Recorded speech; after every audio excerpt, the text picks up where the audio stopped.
Good morning. Good morning. Welcome to the 7th Annual LANPAC Symposium and Exposition. My name is Michael Scanlon.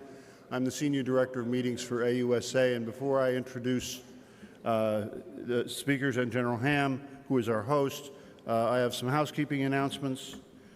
Your badge is our way of keeping good order for the seminar. Due to heightened security measures, you will not be allowed to enter the exhibit hall or the session room without your badge, so please wear it at all times. If you misplace your badge or you leave it in your room, we'd be happy to print you another one.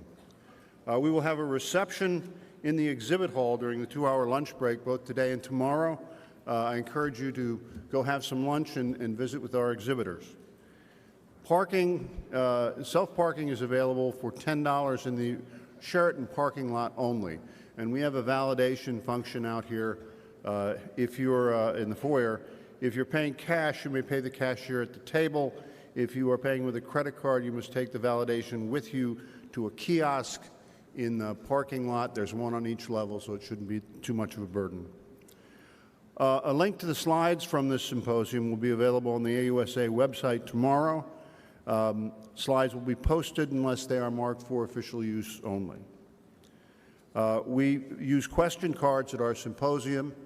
I will they're on the end seats on both cohorts there. General Davidson is assisting me because I forgot to bring a sample up of what a question card looks like. I will periodically rise and wander the room to pass out more cards and collect the ones that you want to present to the speakers, and I will give them to the panel chair, and they will answer the questions or not, as the case may be. We normally have press at our symposium, so I'll set the ground rules. We are on the record for attribution. There are several additional sessions and forums being held in conjunction with this general session here. These forums are in the Oahu and Wailea rooms over on that side of the building, and you should drop in and take a look at them. I would like to thank our exhibiting companies for their support in supporting this symposium and exposition, and I urge you to spend some time on there. It's an integral part of the learning experience and the professional development experience that AUSA is offering. They may be able to tell you stuff you don't know. So please visit our exhibitors. You can find the bios of our speakers and guests on the AUSA webpage, www.ausa.org, on the Speaker Bios button on the LANPAC Symposium homepage. The bios are listed in order of appearance, so as is our custom, we will forego lengthy introductions, but we want all of our guests to know that we truly appreciate their contributions and accomplishments and acknowledge their professionalism and dedication to the United States Army, the greatest army in the world. AUSA cannot support the Army without your support. So how many of you here are members? Raise your hand. Okay, now we got a picture of this room, and you folks who didn't are known to us. We have out in the foyer, we have a membership kiosk. Please stop by and support your professional association by becoming a member. Thank you for that plug. Wireless internet is available throughout the second floor meeting space. Log on to Sheraton Waikiki Meetings, and the password is 2019 LANPAC, all caps. We also have a mobile app, which I urge all of you to download. It will have the latest agenda, the latest information, as well as announcements about what's going on at a particular time.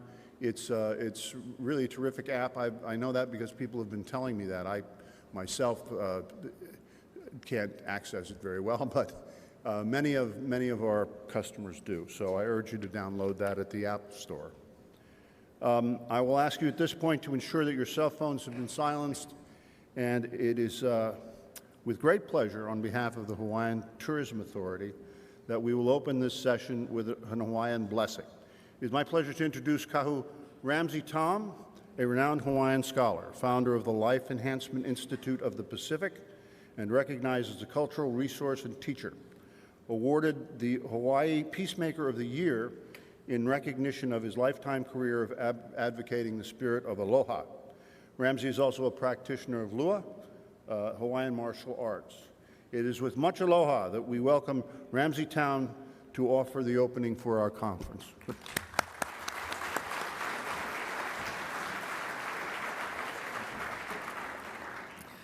Well, hello, Michael. Aloha all. Good morning. Thank you so much. General Ham, General Brown, thank you for having me back. I really appreciate the opportunity to always address this fine group. On behalf of our community, mahalo. Thank you to all of you for your service and for your support of who we are and where we are. And where we are is in the middle of the blue continent. For those of you just joining us, we welcome you to Hawaii. And I'd like to do that with words from our kupuna, our elders. E ho'oluku no ke kino a me ka uhane. He mālama pono ka manao ke ola ke kino I ka mana apauloa. Aloha, aloha, aloha. In those words, we say unify mind, body, and spirit. Not just when we're in this room, but when we leave, for we are all connected in many, many ways. And I share that opening thought with you before we ask for blessings upon this gathering, because I believe it reflects what we call here in Hawaii the aloha spirit. For those who live in the islands, we know that there is a thing called the aloha spirit, but there is a law. For those visiting us, let me share that with you just briefly. It's called the aloha spirit law, and in it says the aloha spirit is the coordination of mind and heart within each person. It brings each person to self. Each person must think and emote good feelings to one another. It says aloha is more than a word or greeting of farewell or salutation. Aloha means mutual regard and affection and extends warmth in caring with no obligation in return. Aloha is the essence of relationships in which each person is important to every other person for collective existence. Aloha means to hear what is not said, to see what cannot be seen, and to know the unknowable. This is aloha. And we welcome you here with that spirit of aloha and ask each of you to extend that to others around you while you spend your time together. But again, when you leave as well, because aloha is not just a gift to the people of Hawaii, but I believe a gift to the people of the world. As I was coming in, I saw some people helping one another, and I thought that was quite a good way to start watching. Can I see a show of hands? How many of you enjoy helping? You like to help? I would like to think so. So here's a quick story about helping. There was a monkey sitting in a tree, and behind him he heard in the pond a goldfish. And out of concern for the goldfish and wanting to help the goldfish, the monkey climbed down to the pond and said, "Mr. Goldfish, let me help you." And the goldfish looked over his shoulder and said, "Okay." And so the monkey reached in the pond and put the goldfish in the safety of his tree, thinking he had done a job well done. Now we all know that there's a little skewed thought there, right? Well, we like to think that the monkey made a mistake, but the fish also said yes. So the moral in the story is, before you monkey around in people's business, make sure you're not a fish out of water. To know the unknowable, it is a difficult thing, but in our desire to help others, sometimes it's important to take time to get to know them, and I'm sure that's what you'll do while you're here. Before we ask for blessings, there's always one thing we want to do first, and that is to remove the mess that's within us, because the last thing we want to do is bless the mess. In Hawaii, we call this ho'oponopono, to make right. So on behalf of my kupuna, in the spirit of ho'oponopono, please forgive me and my ancestors for whatever we may have done to create the hewa, the pilikia, the pain, the sorrow, or any discomfort in your lives and the lives of your ancestors that have brought us here to this room today. Please forgive us. On behalf of our ancestors, my ancestors, and I, we forgive you and your ancestors for any pilikia, heva, pain, or discomfort that you may have created for us that brings us to this room today, so that we can begin to let go and begin to make right. It is in this spirit of ho'oponopono that we can begin to talk about peace. And with that in mind, I ask each of you now to search your minds, your hearts, and to find if there's anyone there that you wish to ask for forgiveness or to extend forgiveness, whether they're sitting next to you or across the planet. Please take a moment to do so now, to release, let go, and give us an opportunity to start right.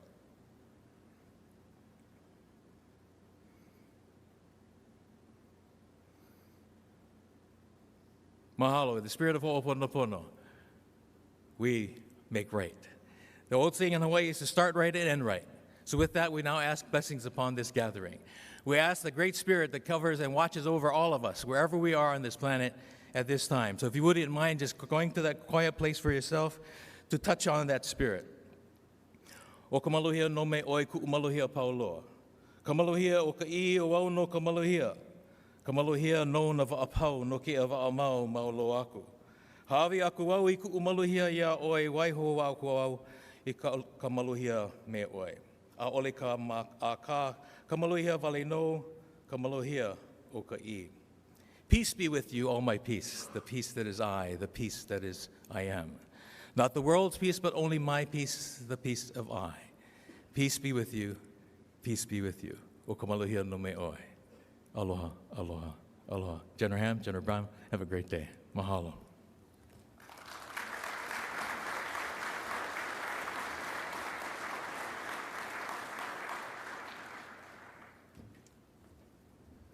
Thank you, Ramsey. Thank you very much. It is now my privilege and pleasure to present to you the President of the Association of the United States Army, General Carter F. Ham. Give it up.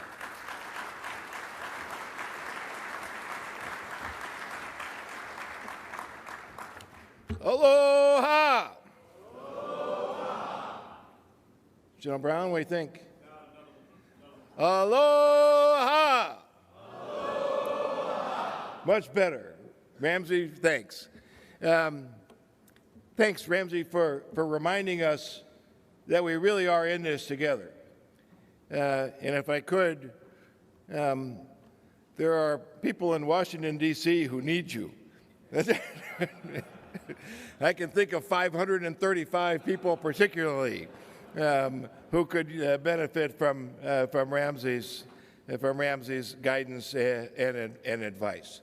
It is wonderful to be back in Honolulu and Oahu and Waikiki in the middle of the blue continent. I hadn't thought about that, Ramsey. That's a good way to characterize it.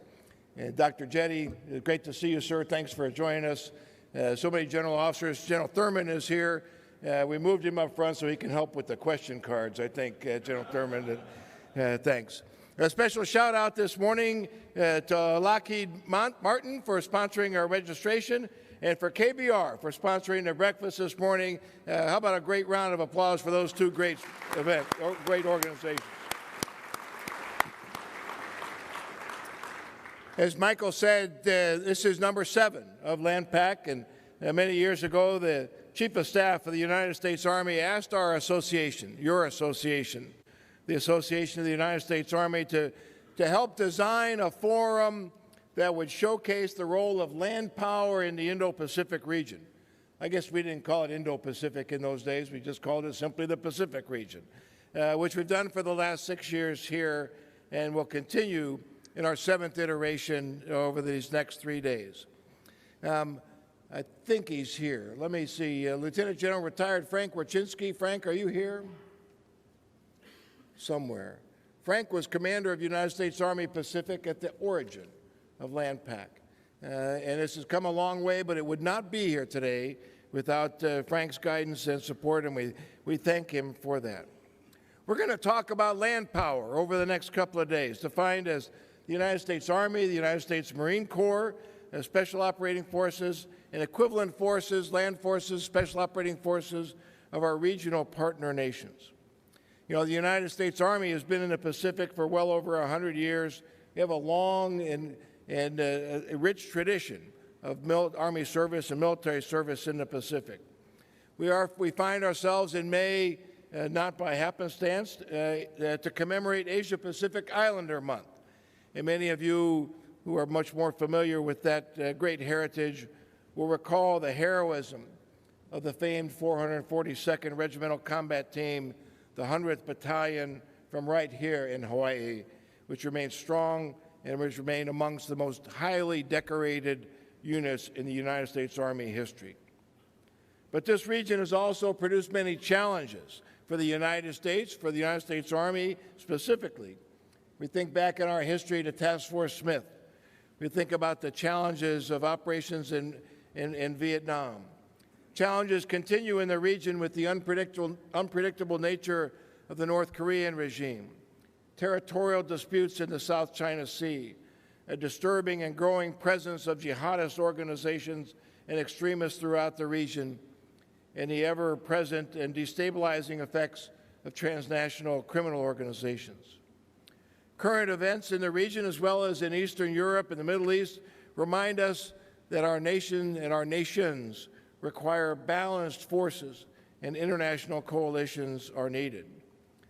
For those reasons, we've chosen as our theme for this year's LANPAC Symposium a free and open Indo-Pacific, innovation and agile land forces. You'll hear our speakers and our panelists talk about various aspects of that theme. You know the statistics. 6 of the 10 largest land armies belong to countries in this region. Nuclear powers, the United States, India, China, North Korea, and to the border of the region, Russia and Pakistan. 21 of the 27 chiefs of defense in the region are Army officers. Over 100,000 U.S. Army soldiers and Army civilians are based in the region and specifically designated to support the Indo-Pacific Commander. The importance of the region cannot be overstated and is readily evident. The Indo-Pacific region is an economic powerhouse now and into the future. It is simply a region of vital national interest to the United States of America.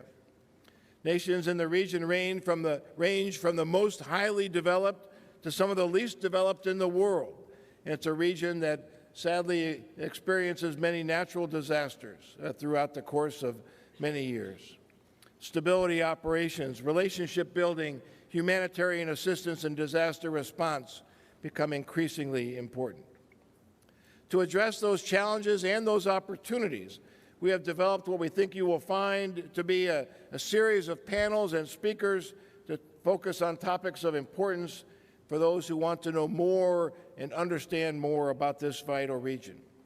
These speakers and panels provide unique opportunities to increase understanding of the security environment, the role that military forces play in the region, and the requirements that are needed by the region's military forces.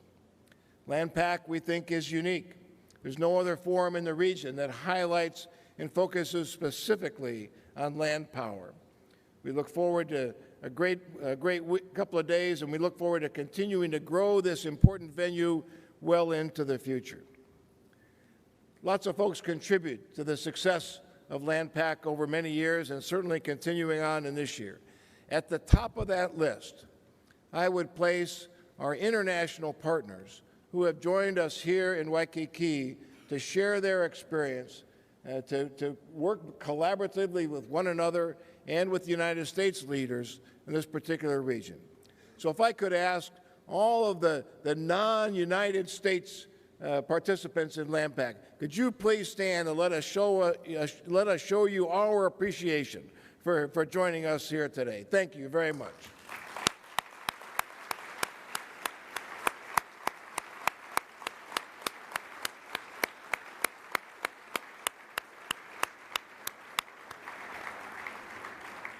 That's a big number. That's a lot of folks. We are honored that you are here and you bring a vibrancy and an importance to this symposium that cannot be overstated. We're very, very thankful to Admiral Phil Davison and the whole team at Indo-Pacific Command. General Brown certainly is our host commander of U.S. Army Pacific. The other General Brown from Pacific Air Forces, Lieutenant General Creparata from MARFOR-PAC, thank you, sir, for being here with us.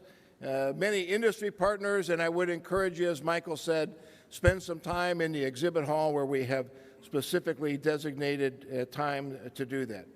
Many other government agencies and academic institutions, and as Ramsey has reminded us, none of this is possible without the incredible support from this great Hawaiian community, and I would call out our Hawaii chapter of the Association of the United States Army specifically for all that great chapter has done to make this a wonderful thing. Michael said, reminded you of membership. The cold hard facts is we cannot do events like this without your membership.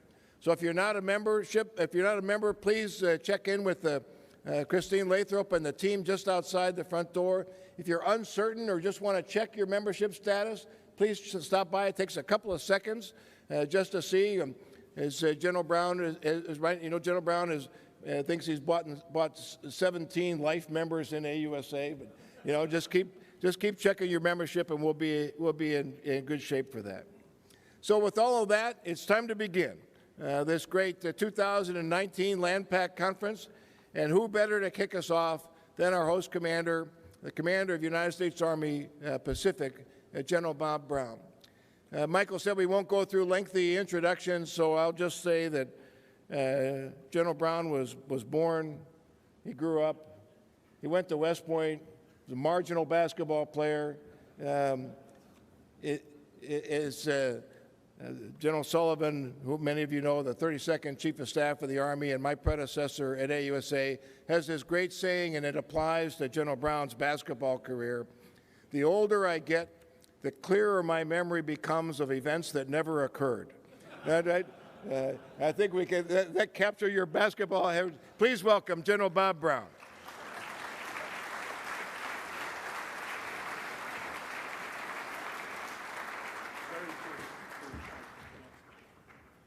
All right.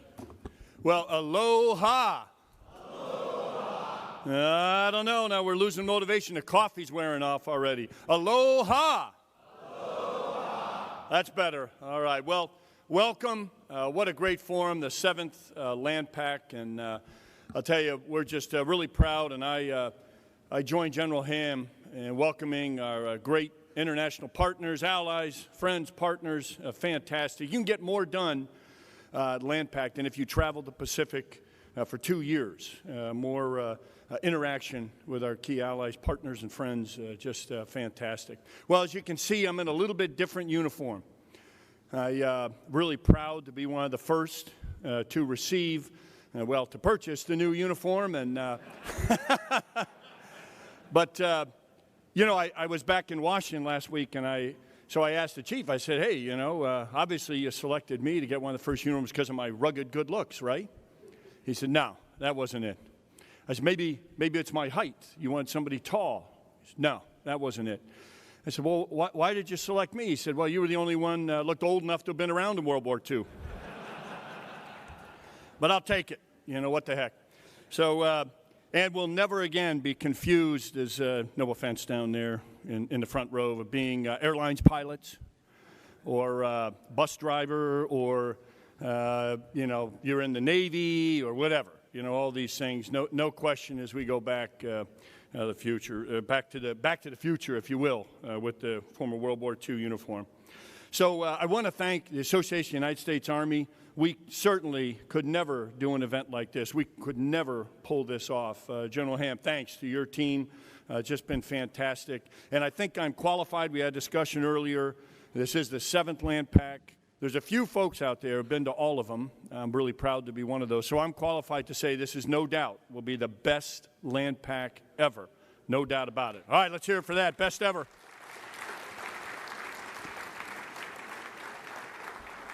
25 nations and a few more arriving tomorrow, and just tremendous to have that. Industry, next door, I just would encourage you. It used to be, it's kind of interesting how things have reversed. It used to be the military would kind of lead in innovation, and industry would get it from us. Now industry leads, and we certainly cannot do what we need to do without our industry partners and their dedication, getting our soldiers, sailors, airmen, Marines the best equipment So please make sure you stop by industry. It's incredible, as you'll see over there. And I also want to thank the senior leadership here, from Corps Commander General Valesky, SMDC, General Dickinson. We've got Deputy Army Futures Command, and on and on and on. I want to go into everybody that's here, but thanks for the senior leadership being here, in particular MARFOR PAC. As General Ham mentioned, this is land forces, so it's Army, Marines, Special Ops, and those services on the land. Lou, thanks for being here. Really appreciate it.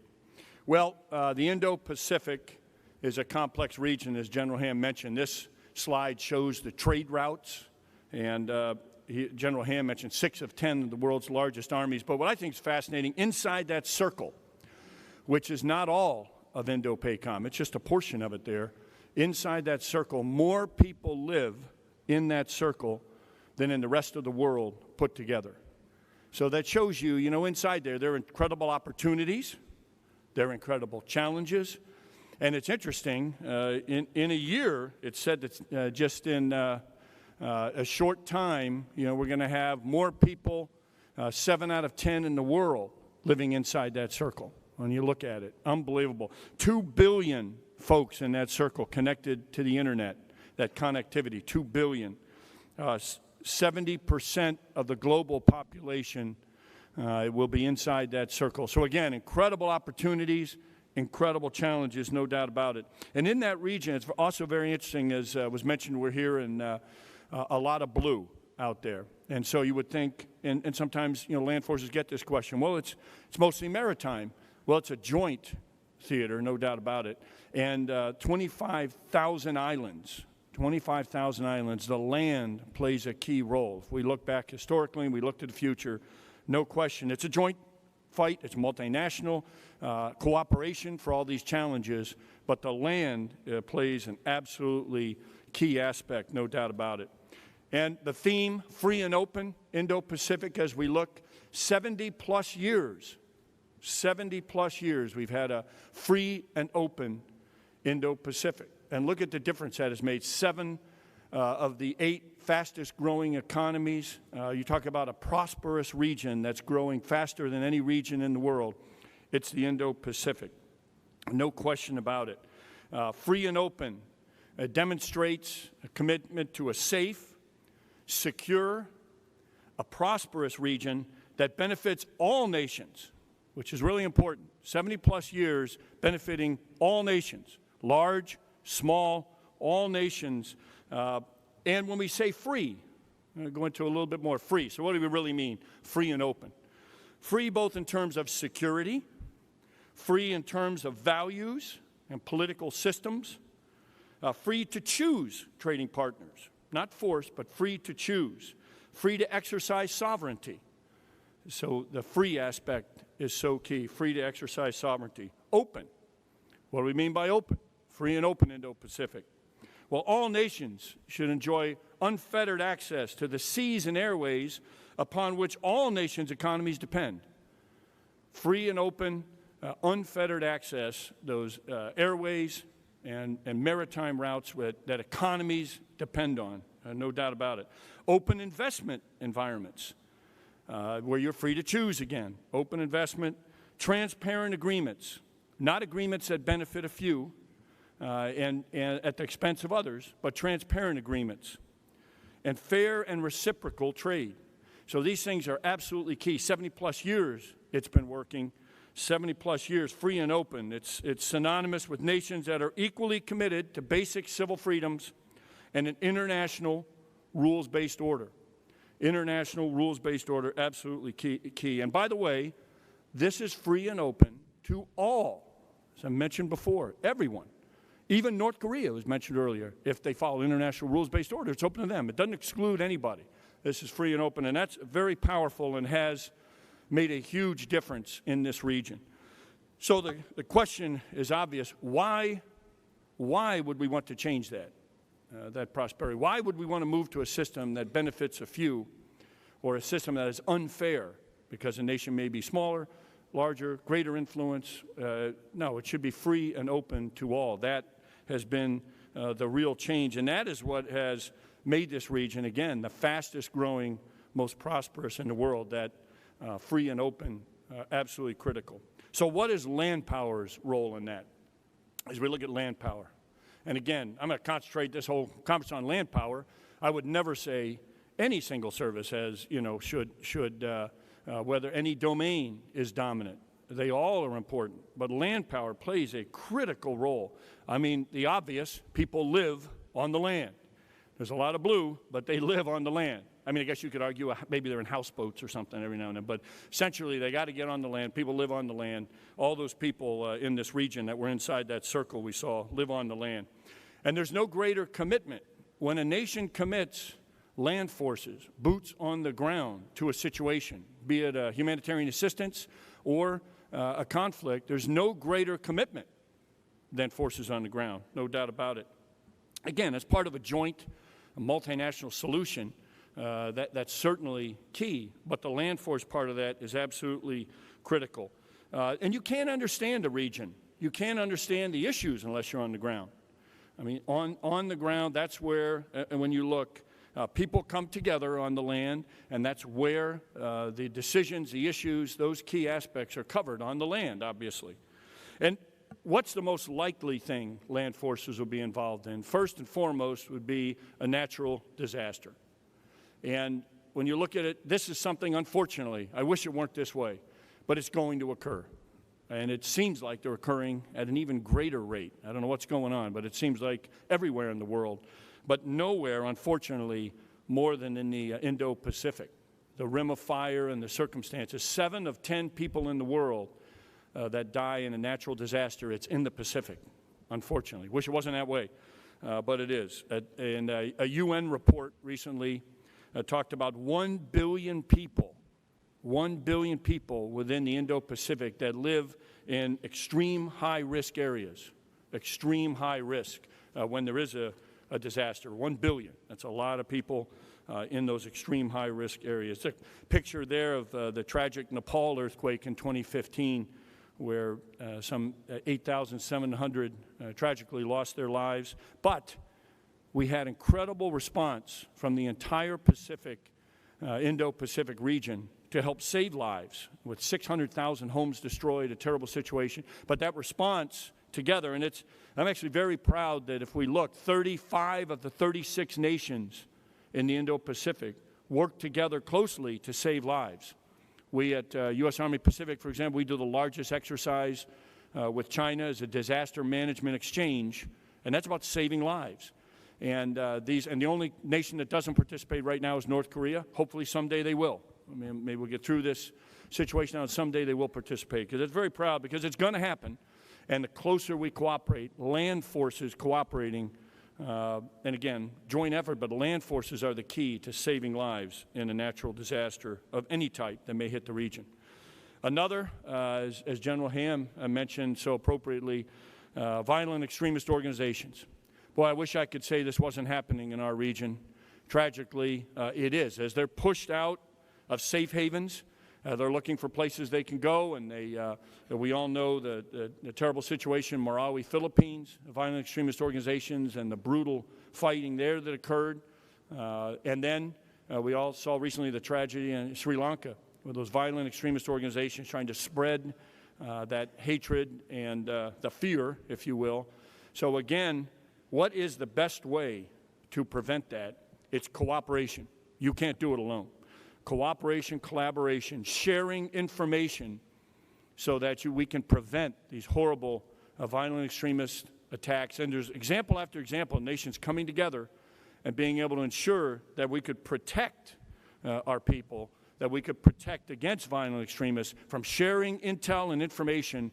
One source, okay, but a whole bunch, allies, partners, and friends working together is extremely powerful. And in fact, multilateral, we've all learned, is critical. Even bilateral is tough against violent extremist organizations, but multilateral is the way to go in the future. Alliances and partnerships are critical to preventing these attacks. And a good example is the Counterterrorism Center being developed in Singapore. Tremendous example of cooperation that will share intelligence and help save lives, no question about it. So land forces provide that key leadership, that key, the intelligence and the sharing to help prevent violent extremist organizations' growth, their attacks, and to close those gaps and seams that are out there. You know, they're going to find a gap and seam if we don't work together, no doubt about it. You know, again, land forces among the population, providing that essential presence that's so key, you know, that is also critical as you get to know the pulse of what's going on and as you're figuring out, again, how to prevent violent extremist attacks. Another, land forces, what all our nations ask us to do is protect the nation, your protection is a land force role, and that's to counter, you know, threats to the free and open order. And we know right now we have, you know, some traditional threats that still exist. You know, North Korea, we're hoping diplomacy works, and that's a lead effort, diplomacy, of course, and we all want a peaceful solution, no question about it. But our nation asks us to be ready.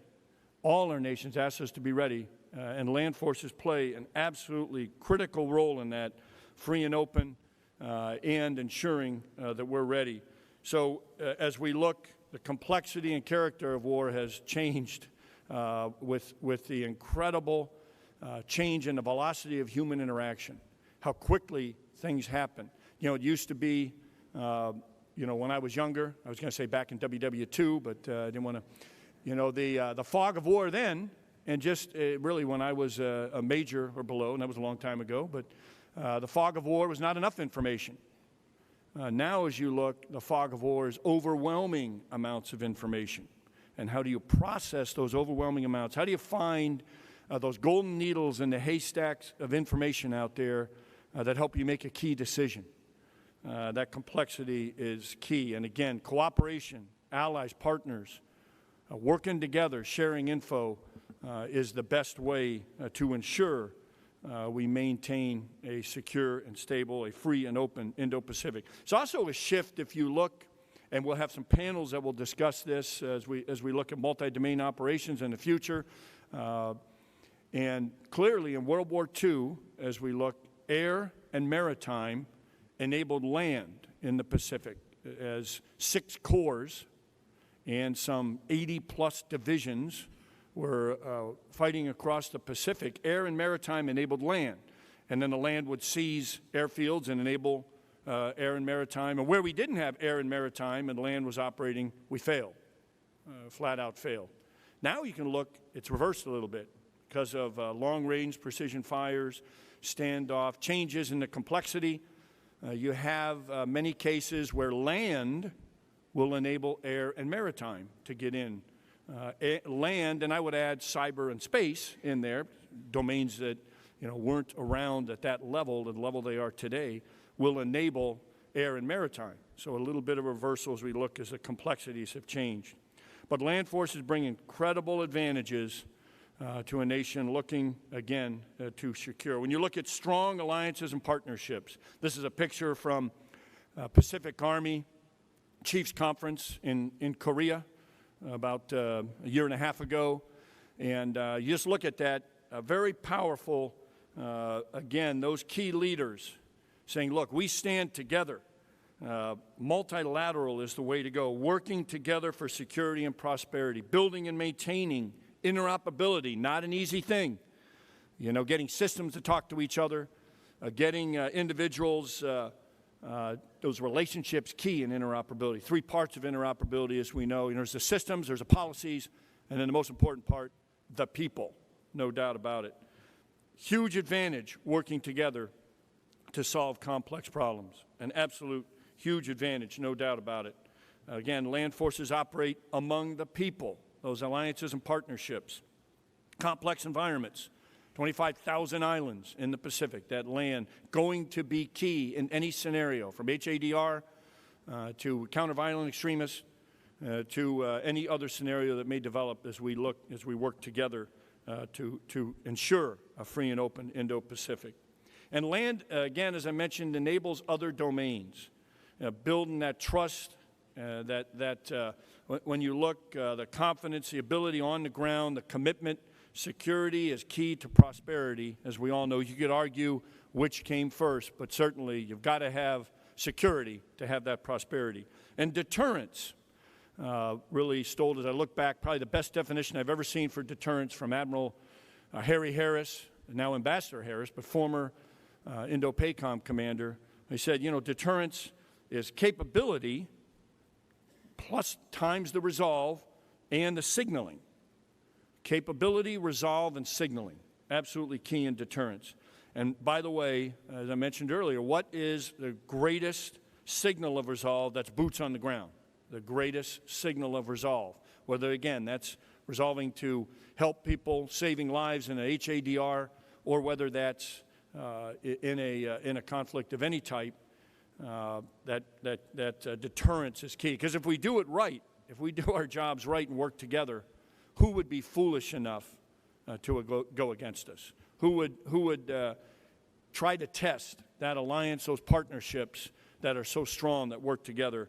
True deterrence, no doubt. And I would mention events like LANPAC here are key to that. Because again, we'd all have to travel a lot to see each other. We'll be able to work together for 2-3 days of working together closely, seeing the latest in industry has, working together, hearing tremendous panels. We have great panels, a couple every day that cover key topics. We have fantastic speakers. Lieutenant General Rick Burr this afternoon will give our keynote, Chief of Army in Australia.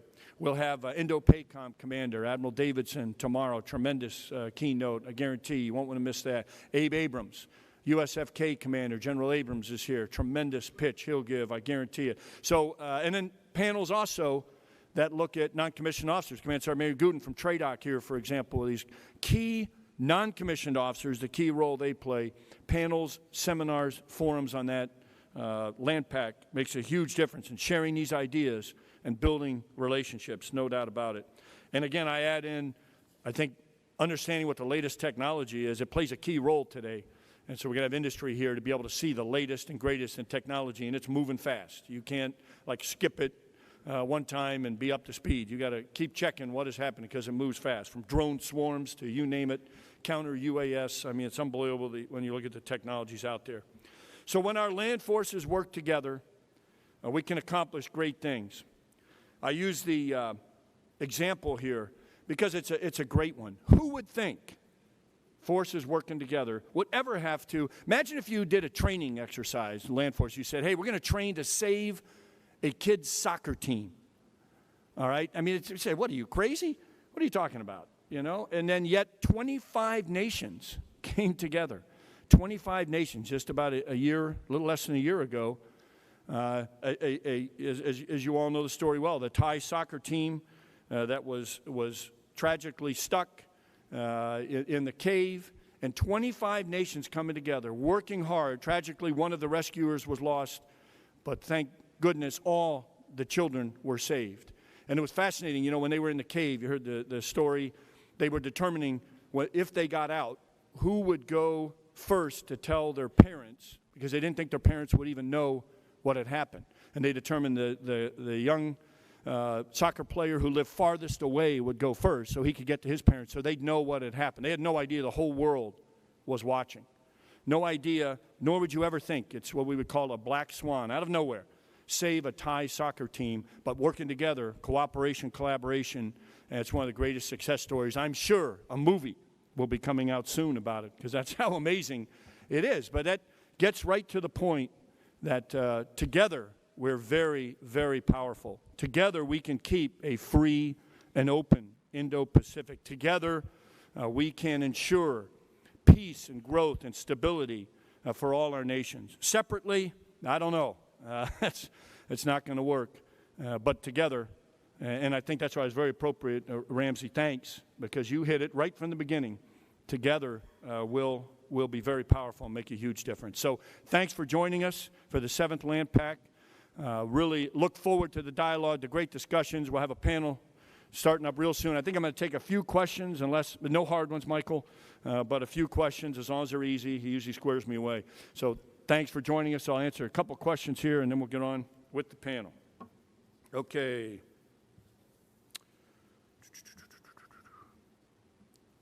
Here's a question, General Brown. Are you concerned that technology in the U.S. Army is advancing beyond the capabilities of some allies and partners in the region? And I think that's a great question. This is always a concern. But I look at interoperability as key, but the reality is we will never, ever have systems that perfectly talk to each other. It's just impossible. Different acquisition methods, different. Even when you buy, use the example of Australia, bought our AFATAD's digital fire system. And then we have it, and we thought, oh, great, we can share it. Well, they had a different version. Now we fixed that. But, even when they buy it, when we buy it. So that's a challenge, no question. However, the good news is, even though the systems will never be perfect, we're starting to see a lot of industry, and you'll see it next door, developing, in my simple terms, I say developing, if you were, like apps to help us connect. It's like before we had, purchased these systems that are expensive and take up half this room.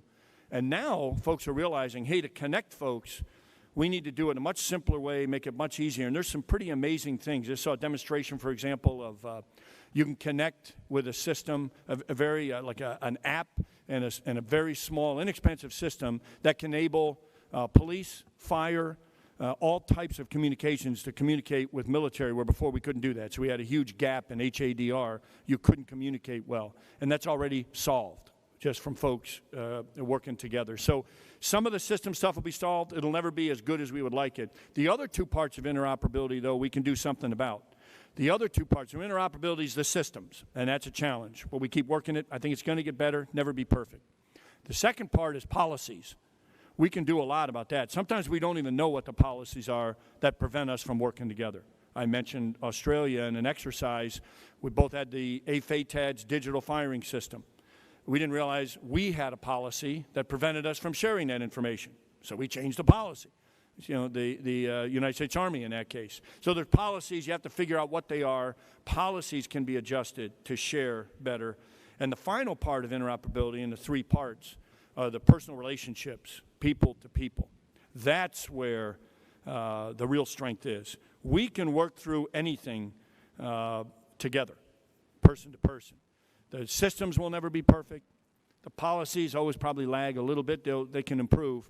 But people to people, unstoppable. And when you see that, I go back to the Nepal earthquake, National Military Command Center, coordinating relief saved a lot of lives. And I could go to the tragic earthquake, tsunami in Japan, same thing. Working together, the international effort, breaking down those interoperability challenges, and many of the barriers from language to, in some cases, just different systems and methods. You can break that down person to person. That's why it's important we're here together and we work together.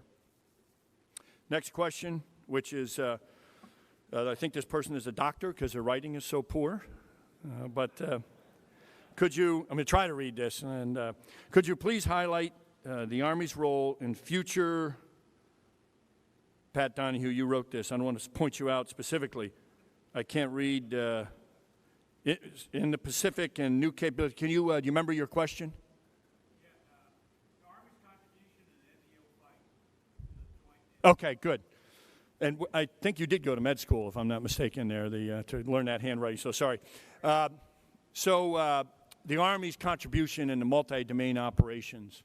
I'd say again, when you look at the future, the one thing I'm certain of, it's about joint integration. When you look, again, whether that's for HADR, whether that's for counter-violent extremist organizations, joint integration, multinational, all right, multilateral, not bilateral, but when you then get down to, as we look at the future, we had air-land battle that was very successful for many years. This is air-land battle plus in multi-domain operations. And the Army's role in that is really key, as all land forces, I would say, because every domain is critical. But I explained a little bit of it later. What's happened today is long-range precision fires, long-range standoff.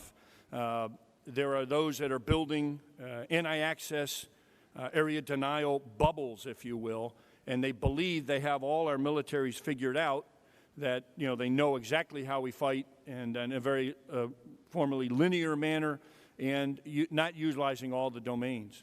When you look to the future, those A2AD can be defeated, and the ground, the land, plays a key role in that. Securing that land, why is that? Well, think about it, how survivable things are on land. how you can hide things on land. Land is much more challenging. It's more challenging to communicate on land. Why is that? Well, there's jungles, there's swamps, there's rivers, there's desert, there's mountains, there's caves, there's, cities. The land is complex. I'm not saying the other domains aren't complex, but it's definitely easier to hide things on land, and therefore land is more survivable, is what we're finding. And so as you look at the domains, all the domains must work together. There's no one domain that's going to be dominant. And there's probably the domains with the greatest potential, cyber and space, also have the greatest complications and challenges.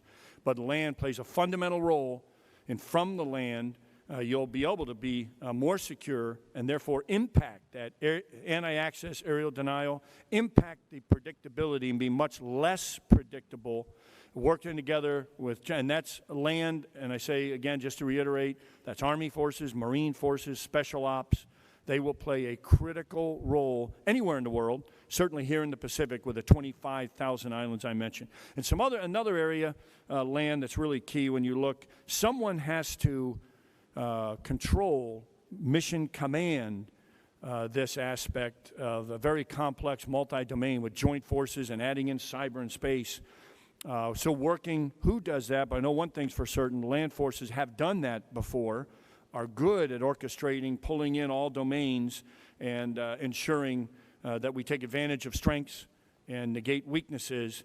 It may be a combination of domains that work that, there's no question, but certainly land's going to be a key part of that as well. So and there's several other key factors, but I think the panel, second one here, General Valesky's panel is going to get after that in more detail on multi-domain operations. So good question, Pat, thanks.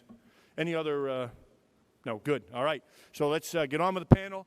Thanks for joining us again, and really look forward to the great discussions that will occur. And again, thanks to Association United States Army for pulling this all together.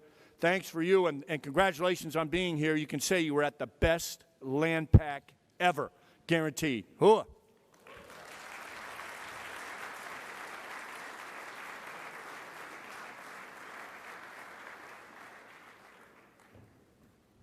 Okay, thanks, General Brown. Thanks for getting us off to a good start. Thanks for your insights and your perspective, and we hope that your string of 7 consecutive LANPACs will continue into the future for number 8. Okay, time for panel number 1. As General Brown has hinted at, fundamental to this is understanding the environment in which forces operate. So our first panel is titled simply that, the strategic environment.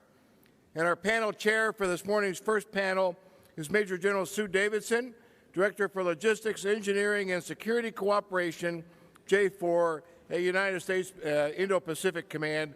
And our panel moderator is Dr. David Finkelstein, Vice President, Chair, Center for Naval Analysis, and the Director, China and Indo-Pacific Security Affairs. Dr. Finkelstein, General Davidson, off to you. Thank you very much. Okay, fantastic. It's okay to applaud and welcome them.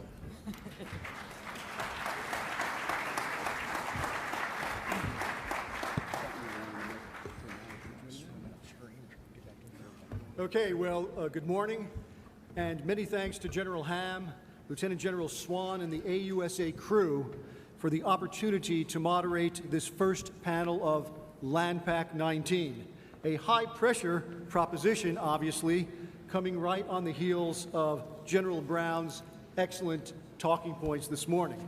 As you heard, I'm Dave Finkelstein, a Vice President at the Center for Naval Analyses in Alexandria, where I also direct some 33 analysts looking at China and the Indo-Pacific every day for our sponsors across the DoD enterprise. This panel is going to focus on the strategic environment. And to do so, we have a distinguished and remarkably accomplished group of senior leaders. They are, in the order in which they will speak, Major General Susan A. Davidson, Director for Logistics, Engineering, and Security Cooperation, J4, U.S. Indo-Pacific Command. Ma'am. Major General John Boswell, Chief of Army, New Zealand. Thanks for traveling, sir. And the person who traveled the longest to be on this panel, Lieutenant General Datuk Wira Zamros bin Mud Zain, Army East Field Commander from Malaysia. Thanks for coming, General. Lieutenant General Eric Wesley, Deputy Commanding General, Army Futures Command. Sir. And of course, local talent, Major General Ronald Clark, Commanding General, 25th Infantry Division, Tropic Lightning. Last but certainly not least, Mr. Mac Cook, Senior Executive Service, who's Foreign Policy Advisor to the Commander of United States Army Pacific. So thank you, everybody. Both former Defense Secretary Mattis and Acting Secretary Shanahan have publicly stated that the Indo-Pacific is the Defense Department's, quote, priority theater. And rightly so. Not only does the United States have myriad vital national interests at stake in this part of the world, but today, the U.S. also faces significant challenges to those interests, as do other nations throughout the region. We will hear more about those interests and those challenges from our panelists. But for now, suffice it to say that some of our key U.S. interests include, first, ensuring that this immensely important part of the world remains a place where the global commons and the regional political, economic, and security orders are governed by rule of law, where law and diplomacy is used to settle disputes, and where, as General Brown said earlier, stability and prosperity can benefit all nations in the region. And it's worth pointing out, I think, that these U.S. interests in the Indo-Pacific and others we could cite are by no means new. As a newly independent maritime trading nation, the United States recognized early on the importance of the Indo-Pacific to our national well-being from the earliest days of our republic. And to secure our enduring interests, the United States has maintained a permanent military presence in Asia for over 180 years, almost 2 centuries. This dates back, most people forget, to 1835, when the United States Navy established the East India Squadron even before the United States had a Pacific coast. And by the close of the 19th century, we had a permanent ground force presence in the region. And I think it's worth reminding ourselves, especially this particular group, that the U.S. has fought more major foreign conflicts in Asia than in any other part of the world, which is attested to by the 63 Asia-Pacific battle streamers that adorn our Army flag, comprising 50% of all foreign campaign or foreign battle streamers on that Army flag.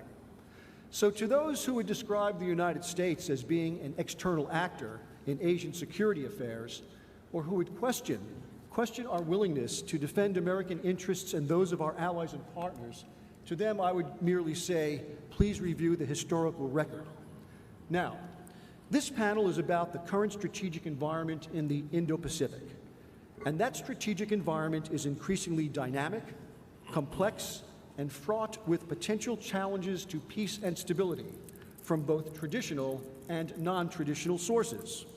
And in this theater, as we are all well aware, there are still major contingencies to be concerned about. Please recall that a mere 14 or 15 months ago, there were some who believed that conflict on the Korean Peninsula was imminent. And that story is far from over. The region remains replete with contested maritime claims and other issues of unresolved sovereignty, including land border disputes, that have the potential to flare up into crises that could involve ourselves, our allies, friends, or partners. And of course, this is a region replete, as we heard from General Brown, with non-traditional security challenges, environmental disasters, transnational crime, terrorism, and the list goes on and on. But none of the aforementioned issues are very new.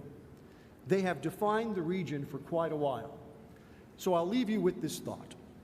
If you were to ask me what I think is the most significant change to the security landscape and environment in the Indo-Pacific, I would have to say that it is the interplay between A, the emergence of China as an actor of consequence, B, rising tensions between China and the United States across various political, economic, and security issues, and C, how other countries in the region are reacting to the first two. Now, we can return to this idea later on, if you so care to, but for now, we want to hear more from the panelists than you need to hear from me.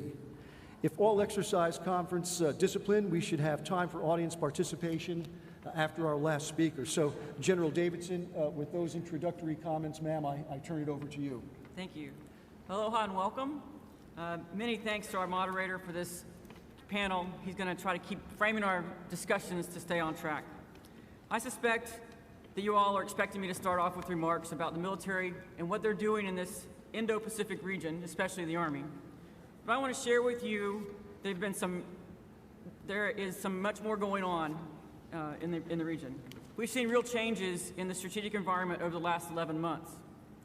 When I tell you that we are the small m in the dime, the diplomatic, information, military, and economic elements of our national power, that's exactly how I want to describe how we at U.S. Indo-PACOM are implementing Admiral Davidson's approach to the challenges we face by ensuring a free and open Indo-Pacific.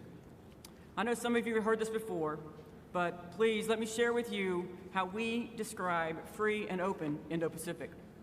A free Indo-Pacific means both in terms of security, being free from coercion of other nations, and in terms of values and political systems, respect for individual rights and liberty, the right to promote good governance and to adhere to the shared values of the United Nations Charter and the Universal Declaration of Human Rights, free choice in trade partners, and free of fear or coercion from other nations. An open Indo-Pacific means all nations should enjoy unfettered access to the seas and airways on which our nations and economies depend. An open region also means that Indo-Pacific is home to an open investment environments, transparent agreements between nations, adherence to cyber norms, defense of intellectual property rights, and fair and reciprocal trade. The ideas behind the free and open Pacific are more than just ours. There's increasing agreement across the Indo-Pacific on the same ideas. As a result, we are building a team of teams and presenting challenges to our adversaries in the region like never before. Why does the Indo-Pacific matter? It's because the future of our nation and the world is tied to the Indo-Pacific. It contains the fastest growing economies on Earth and rapidly expanding markets that are enabling the collective increase of quality of life to billions. Along with economic growth comes rapidly growing populations, ones that live in highly centralized locations, mega cities. As a result, we see the increased need for food to feed those populations. The commerce that enables the markets to serve the food needs to occur in a safe, stable, and secure environment, enabled by freedom of movement of goods, services, people, and information from the bottom of the sea up to the satellites in space.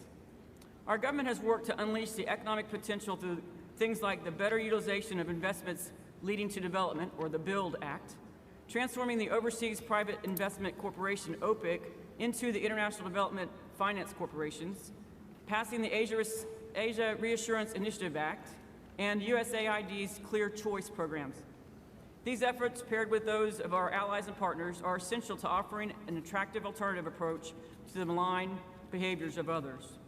The future of the strategic environment is about collaboration through organizations like the Association of the South Asian Nations, ASEAN, Pacific Island Forums, and growing networks of bilateral, trilateral, and multilateral partnerships with like-minded nations. Collaboration fosters trust and growth of that trust, and that trust requires the free exchange of ideas and information. That means the ability to share information has to be unimpeded. Nations that share ideas freely in dialogue with one another in an open environment are more numerous than the very few nations that seek to tightly control information and restrict the sharing of ideas in a closed system. So what does that have to do with the military and our Army? I submit everything. Our nation's priority and focus is on the Indo-Pacific. The National Security Strategy highlights that we are indeed a Pacific nation, and a national defense strategy clearly places a priority on it and addresses the challenges that we face. Things like illegal, unregulated, unreported IUU fishing, humanitarian assistance, disaster response, the nexus between climate and security, great power competition with those that seek to revise the rules-based international order, and the nexus between trafficking of people, drugs, and terrorism. That means bringing the right Army capabilities to the right places at the right time. That's where people live and meet, on land. The Army is built for land and for interaction in the human terrain. The Army's role is more important and more consequential to the continued stability of the Indo-Pacific now more than ever. Without expanded engagements in the region that hosts 7 of the 10 largest armies in the world, without enhancing our relationships with 21 of 27 chiefs of defense that happen to be Army, and without providing operational flexibility to the joint force, we'd be facing much greater challenges than we already do. That's the Army of today.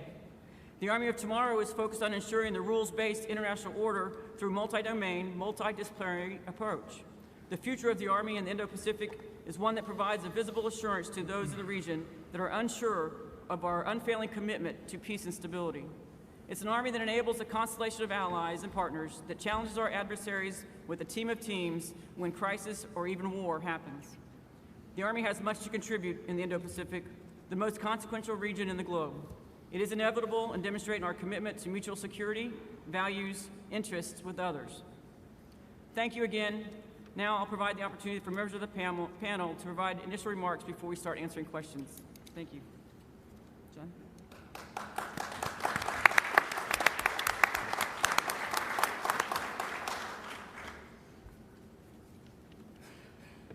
Kia ora, good morning, ladies and gentlemen, colleagues. General Brown, thanks for being here. Great opportunity. Great to be back in Hawaii and at LANPAC, and many thanks to your team for bringing together this morning. In fact, the next 3 days. Look, as a nation, New Zealand has a very clear view that our stake in the international rules-based order is both fundamental and concrete. It enables us to pursue an independent foreign policy and prosperity and sets the foundation of our security. To better understand the mounting pressures on the rules-based order, our recently released Strategic Defence Policy Statement developed a framework that, rather than just list singular trends, looks to more fully explain how trends interact and shape our strategic environment. The central claim in our Strategic Defence Policy Statement focuses on 3 forces pressuring the international rules-based order.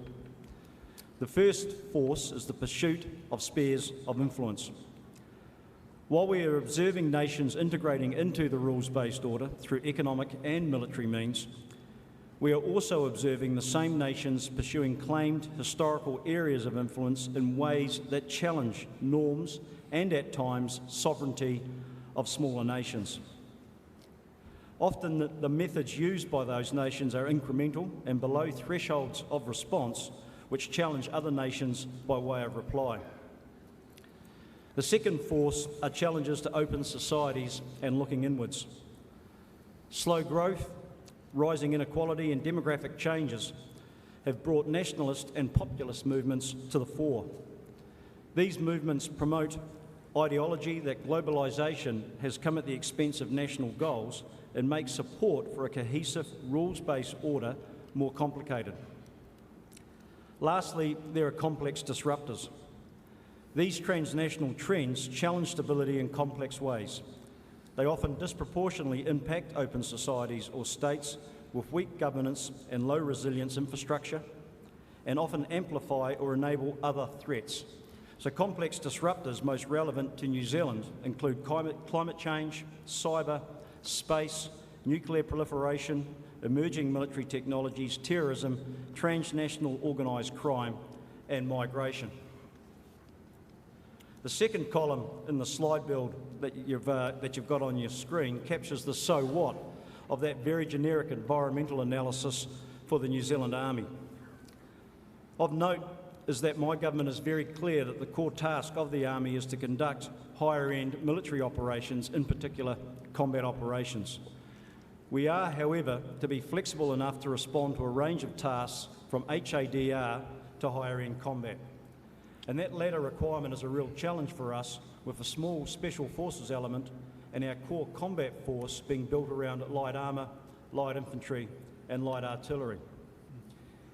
Our Army must be expeditionary and able to operate and deliver a range of effects far from New Zealand's shores. And our Army must be sufficiently self-reliant that we can conduct operations in and around the South Pacific and contribute to global multinational operations. The need to gather, manage and analyse information from a range of sources, including other agencies, is clearly stated, as is the need for an enhanced cyber protection and support capability. Final comment is that interoperability with our key partners and allies, our Five Eyes partners in particular, is non-negotiable. And for an army of about 6,000, none of that is easy. And what is of significant importance to us is the great support we get from like-minded nations, Australia and the United States in particular. Activities such as our attendance with 25ID and the US in particular, 25ID at the JRTC in Fort Polk, and next month on Exercise Talisman Sabre in Australia, give us the opportunity to train in a high-end multinational environment that we just can't replicate in New Zealand. Bilateral and multilateral forum, ABCANs being one of the most important, are critical to enhancing the future capability of the New Zealand Army, whilst being able to benchmark our future network command and control system on activities such as the recent US-sponsored Joint Warfare Assessment is also key. If I was, however, to identify the most significant challenges we face as a small army, I'd probably settle on three. Firstly, there will be an increasing demand on New Zealand to undertake both routine and non-routine interventions in our region, ranging from regular engagement with regional security partners, more frequent and more complex disaster relief, through to more demanding peace and stability operations.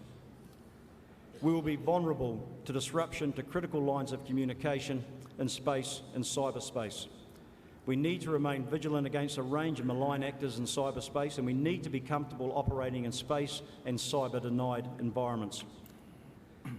Finally, interoperability with traditional partners is a critical requirement of the New Zealand Army. We will struggle to keep pace with advances in technology and military capabilities being brought into service by our partners, the US and Australia in particular. So we have to be smart with our capability investments. We need to leverage extensively the learnings of our partners, and we need to be fast followers. And finally, we must be very clear with what we can and can't do. We are quite clear that New Zealand's national security remains directly tied to the stability of the Pacific. Equally clear is that collaborative efforts with like-minded states across all agencies, not just by militaries, will be necessary to buttress the rules-based order. The New Zealand Government and our partners will, however, continue to expect the New Zealand Defence Force to play a significant role in our neighbourhood and to act in conjunction with them to support order further afield. To do this, we must have the capabilities, knowledge and world-class training to plug and play with partners or lead regionally if required. My final comment is that the New Zealand Army has deep relationships throughout Polynesia and Melanesia. This will not change, and if anything, these relationships must continue to grow and deepen. Our Army prides itself as being a valued partner, and our training, capability development and interoperability with our South Pacific neighbours is all based upon this. We work hard to be a world-class professional small army able to integrate with larger nations, but also partner and help develop Pacific Island armies within our region. We continue to ask ourselves what value can we provide our partners and how we can best tailor our efforts to meet their wants and needs. And it is this lens that significantly shapes what we do, both regionally and globally. Thank you.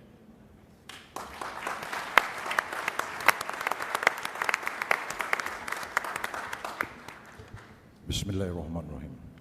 First and foremost, permit me to extend a very good morning and aloha to the distinguished head of delegation, friends and participants. It is indeed an honor and my sincere thanks and appreciation to the organizing committee for allowing me to present a bit of the strategic environment, focusing on land domain and its contribution to maritime strategy in the Malaysian perspective. Firstly, I will go on the background introduction.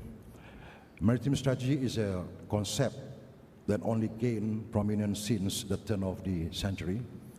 This eminence is further perpetuated by the spike in maritime crimes and growing significance of blue economy. With more than 2/3 of the world mass covered with waters, the sea has emerged and dominant physical components, subject closer to home within Southeast Asia, the expanse within the South China Sea, Strait of Malacca, and Celebes Seas, has been the focal point of much heightened by manageable economic vibrancies and activities. However, of late, a new maritime concept of Indo-Pacific has emerged. This Indo-Pacific region comprises of 38 countries that shares 44% of world surface area and 65% of world population, and contributes 60% of world GDP and 46% of world merchandise trade. Perhaps a better understanding of the importance of the waterways could be argued by stating that 39 million barrels per day, equivalent to 40% of the world total oil supply, travels through the strategic choke points of the Strait of Malacca and Hormuz. The geopolitical significance of this Indo-Pacific region has seen grown as a result of major powers' extensive reliance on sea routes for the transportation of energy resources and commercial goods. Thus, in the perspective, Malaysia geostrategic locality represents an important link between the Indian and Pacific Ocean. For the purpose of this short presentation, I would like to approach the contentions from the standpoints of Malaysia and touch on the emerging importance of maritime narrative within our little sphere, notwithstanding though appears a very significant shift. I would contest that the land domain is very much the linchpin of our strategic contemplation, following on illustrate how this apparent in the operational landscape, and finally provide some perspective of this world. This would impact military consideration ahead. The emergence of importance of maritime narrative.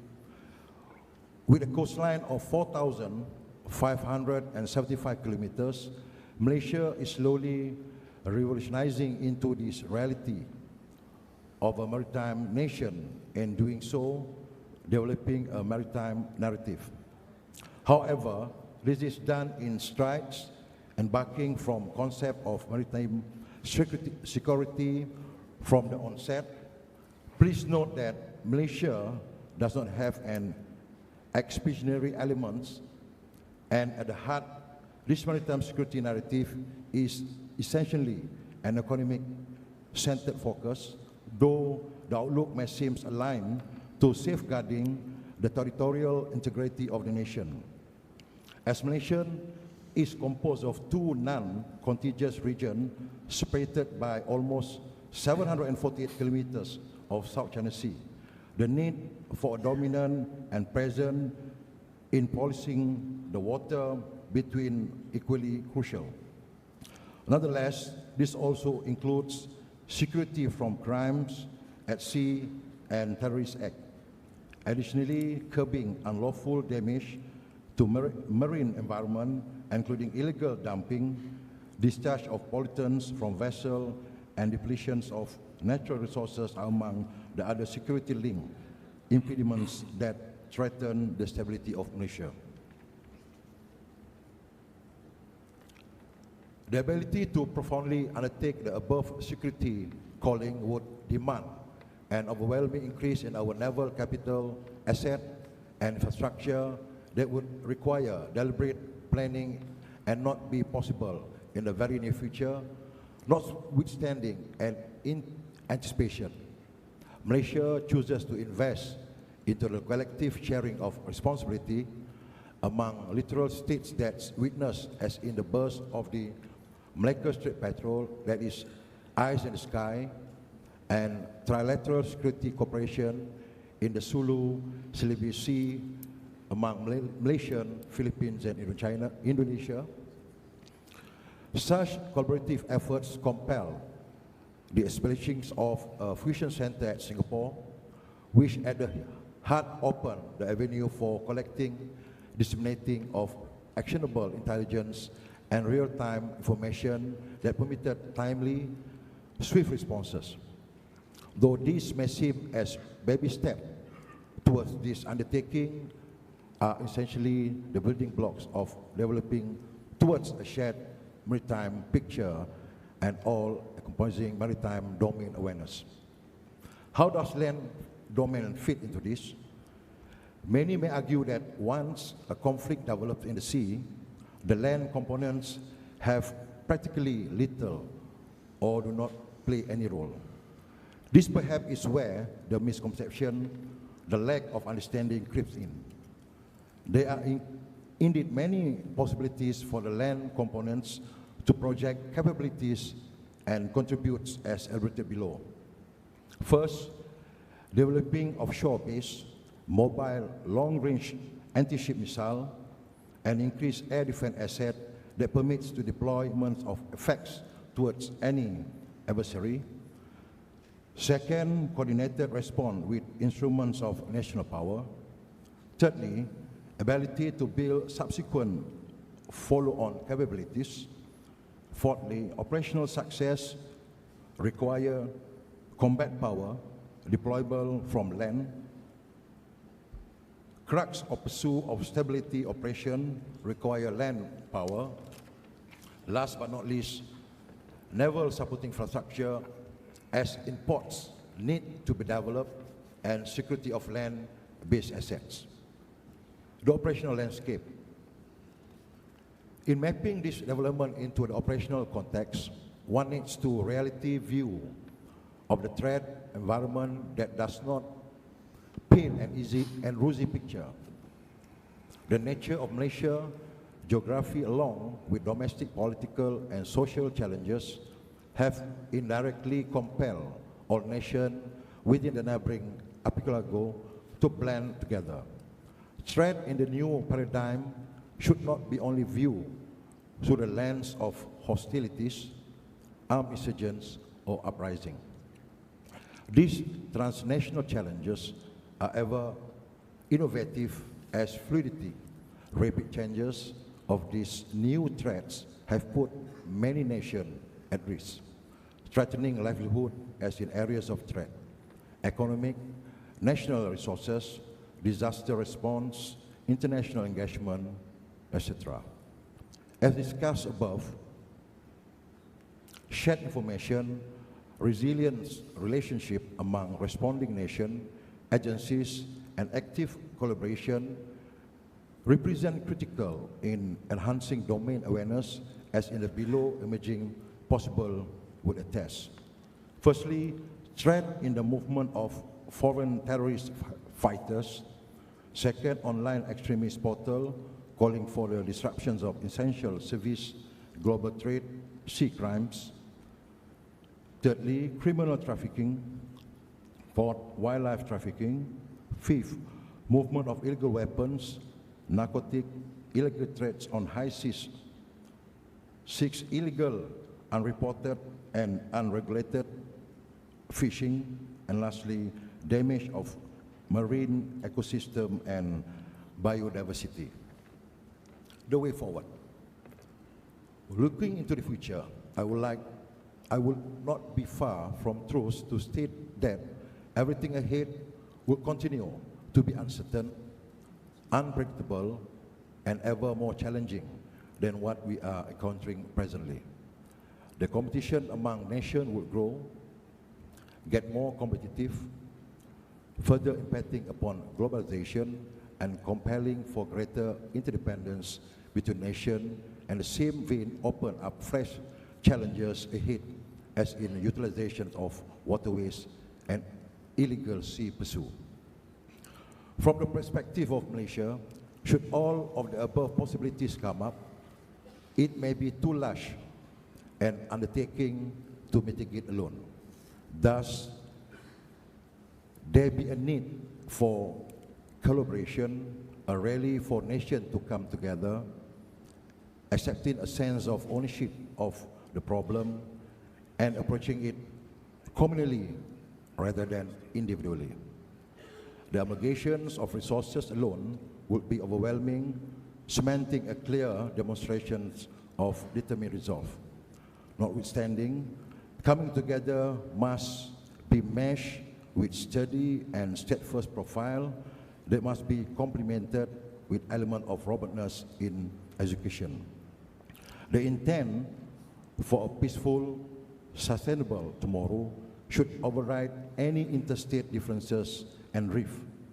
Ever optimistic that with such a deliberate, constructive approach, a well-orchestrated response methodology could be evolved that would in such case enhance the common maritime visibility for our collective benefits and well-being.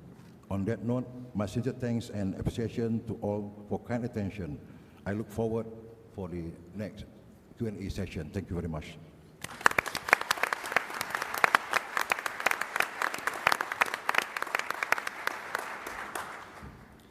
Well, good morning. So thanks for letting me come here today and to talk about the role of multi-domain operations and the implications that it talks about with respect to the strategic environment. It's a worthy question to ask, given all the near-term challenges that we would have in the theater, to ask the role of Futures Command in this space. And it's with that backdrop that I'd like to give you a note of how we think this fits into the challenges that General Brown was talking about. Up front, I'll tell you, one of the primary reasons is the Chief of Staff of the United States Army just recently signed U.S. Multi-Domain Operations 2028, which is the Army's description of how we see ourselves fitting into a joint concept in the future, which I'll talk more about in a minute. It's new, and I encourage you to take a look at it and be inside of this document because it describes the way we see the environment and what we need to be able to do as a joint force, and particularly the Army.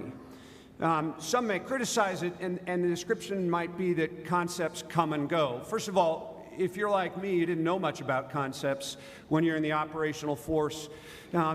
One, two, because we're so consumed with our day in, day out work. But secondly, we've been an Army that hasn't really changed a lot since the 80s, so you have a whole generation of people who haven't had to modernize the Army to the current operational environment.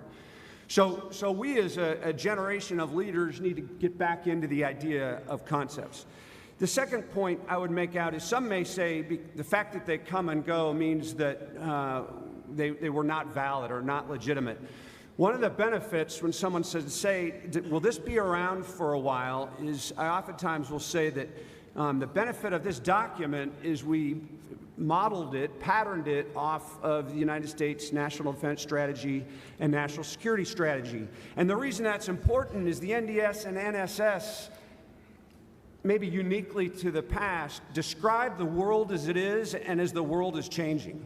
That's the benefit of the NDS and NSS. So this concept talks about the world as it is and where it's going. So that's the first relevance in terms of futures. The second is, as we see our peer adversaries, we see that they're moving at a rate faster than we had anticipated. In the case of China, we see this unprecedented growth, and we see them achieving their objectives. So that which we describe as the future is coming at us pretty quick, and so therefore it's very relevant.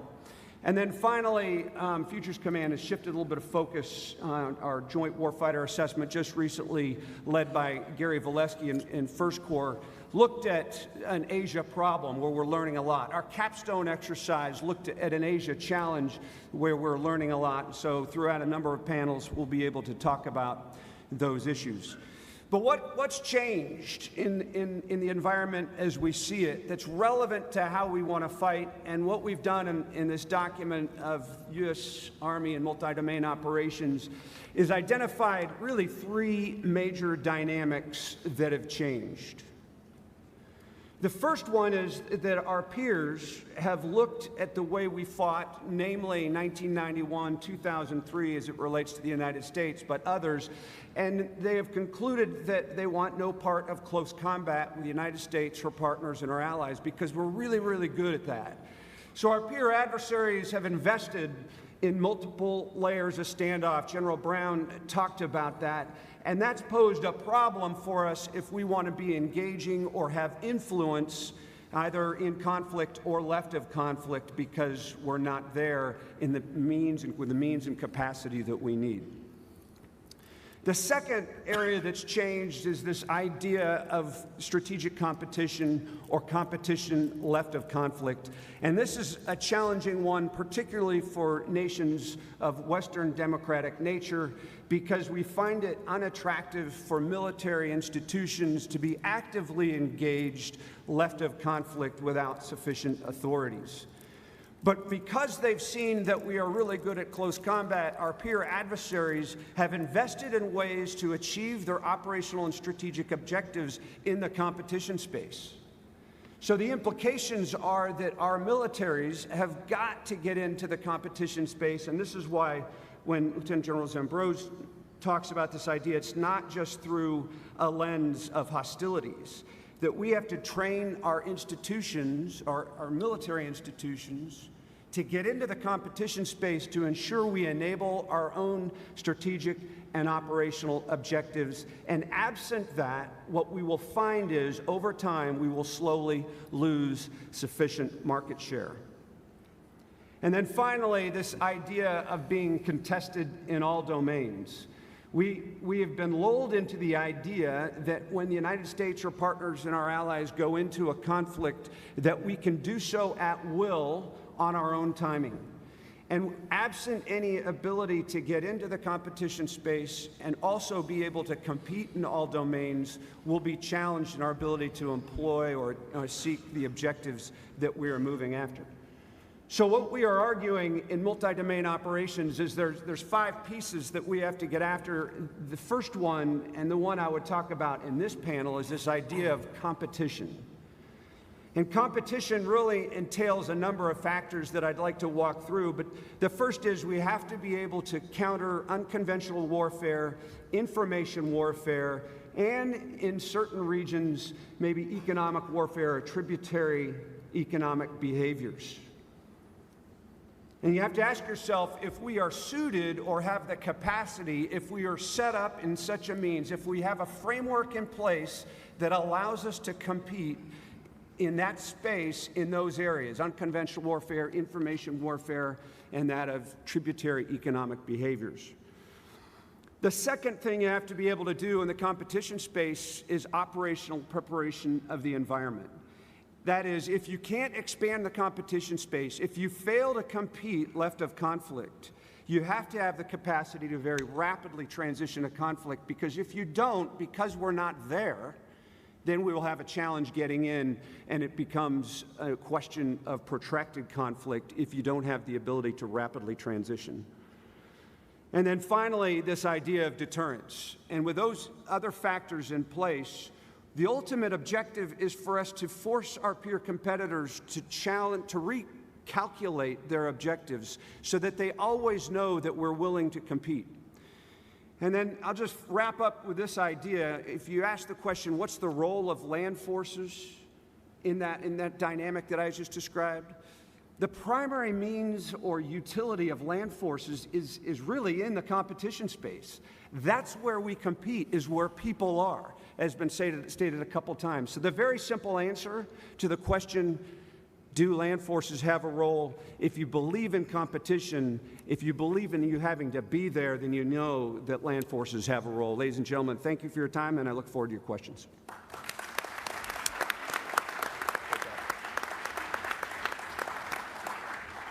Aloha. Aloha. Sir, I hope land forces have a role in the Pacific. There you go. I'm out of work. I'm Major General Ron Clark, the Commanding General of the 25th Infantry Division in U.S. Army Hawaii, and to build upon what our speakers have talked about today in General Brown's intro, the challenges in the Indo-Pacific region are likely to continue to increase exponentially over time. So it's important It's actually critical that every service from every region, our Armies, Navies, Air Forces, and Marines work together in a joint context across all domains to get after a free and open Indo-Pacific region. As Ramsey pointed out, this region is dominated by water, the blue continent. In fact, the Indo-Pacific region covers 52% of the Earth's surface, and most of that is water. But as General Brown made very clear to us, everybody that's not on a houseboat lives on land. All the people, all of our allies, partners, and competitors.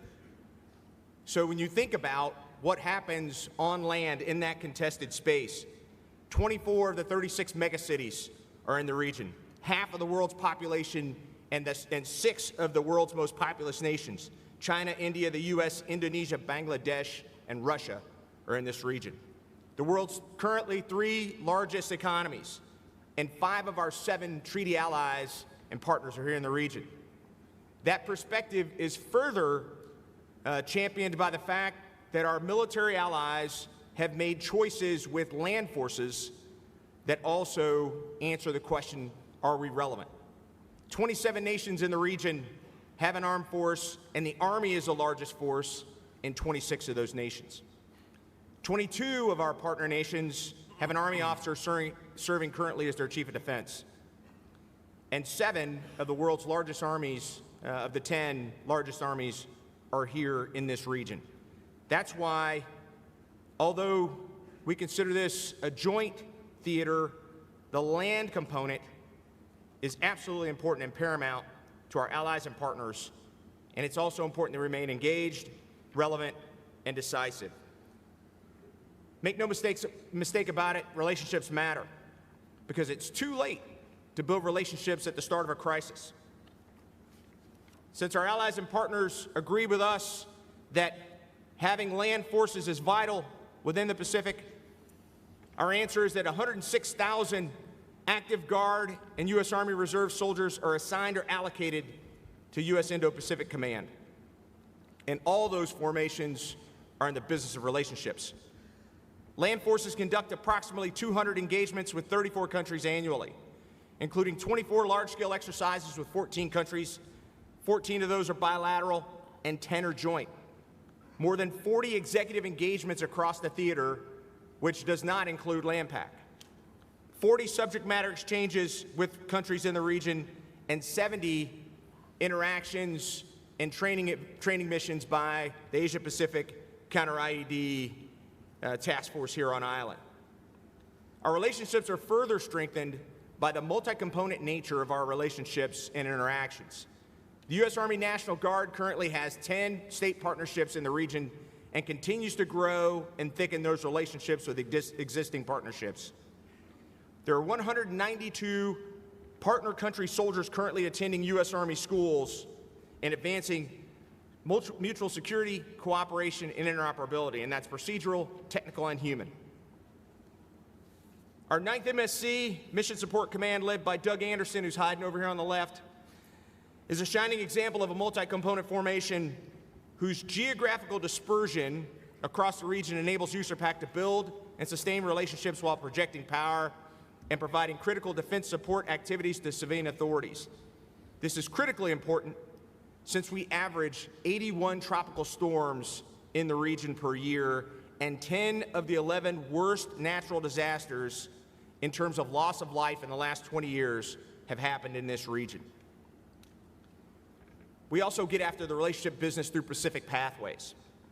Many of the engagements nest under USAPAC's construct of linking existing exercises in a construct that operationally allows us to tailor formations to meet each pathway requirement.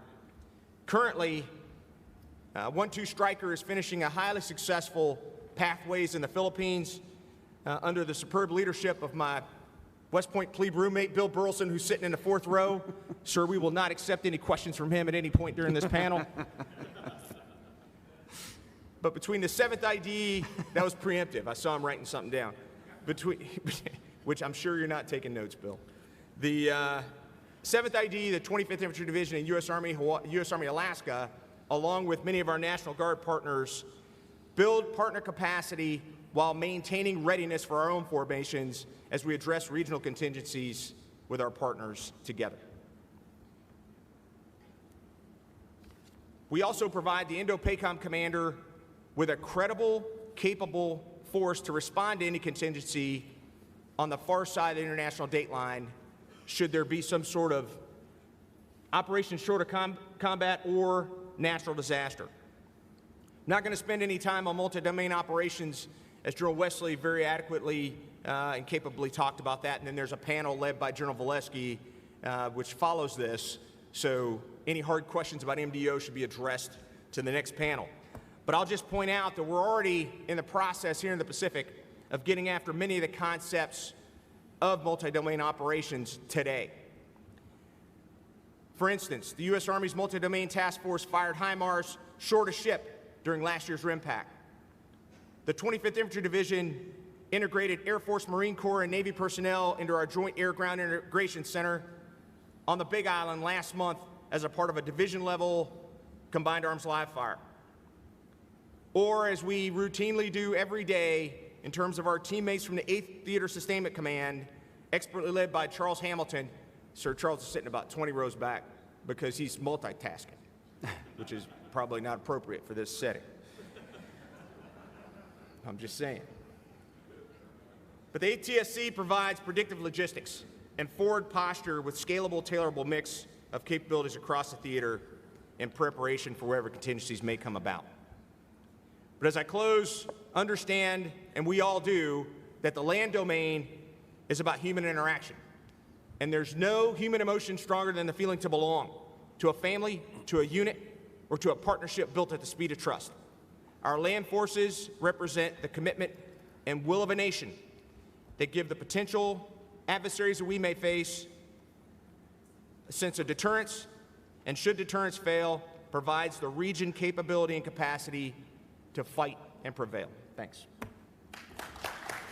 Well, over to you, sir.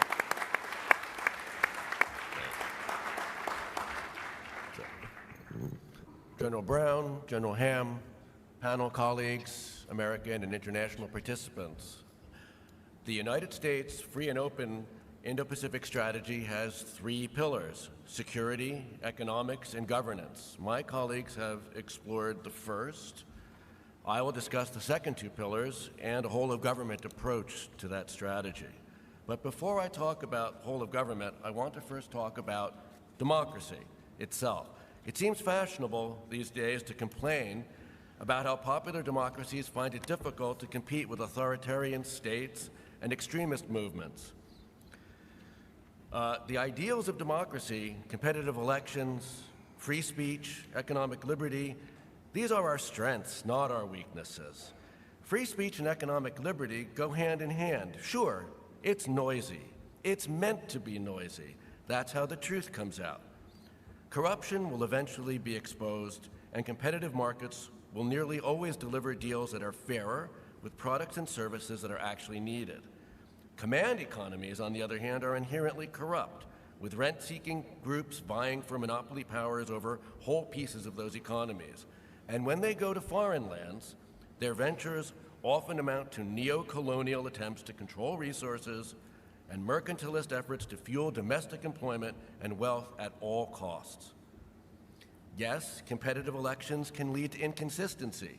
I say, thank goodness. I applaud the recent inconsistencies, if you want to call them that, of the peoples of Malaysia, General Zamros, and of the Maldives, who used the power of their vote to throw out corrupt and dangerous demagogues. Recently, the largest democracy in the world and the 3rd largest, India and Indonesia, have held elections, fair and free elections.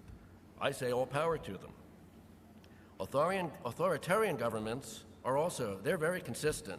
They're consistently bad neighbors. They have clients and tributaries. They don't have friends and allies. Authoritarian regimes are brittle. They default to repression, even at the cost of economic growth, when stressed or faced with failure, rather than change behavior. They lack the safety valve of elections. And when they fail, they're not followed by an incrementally different political party.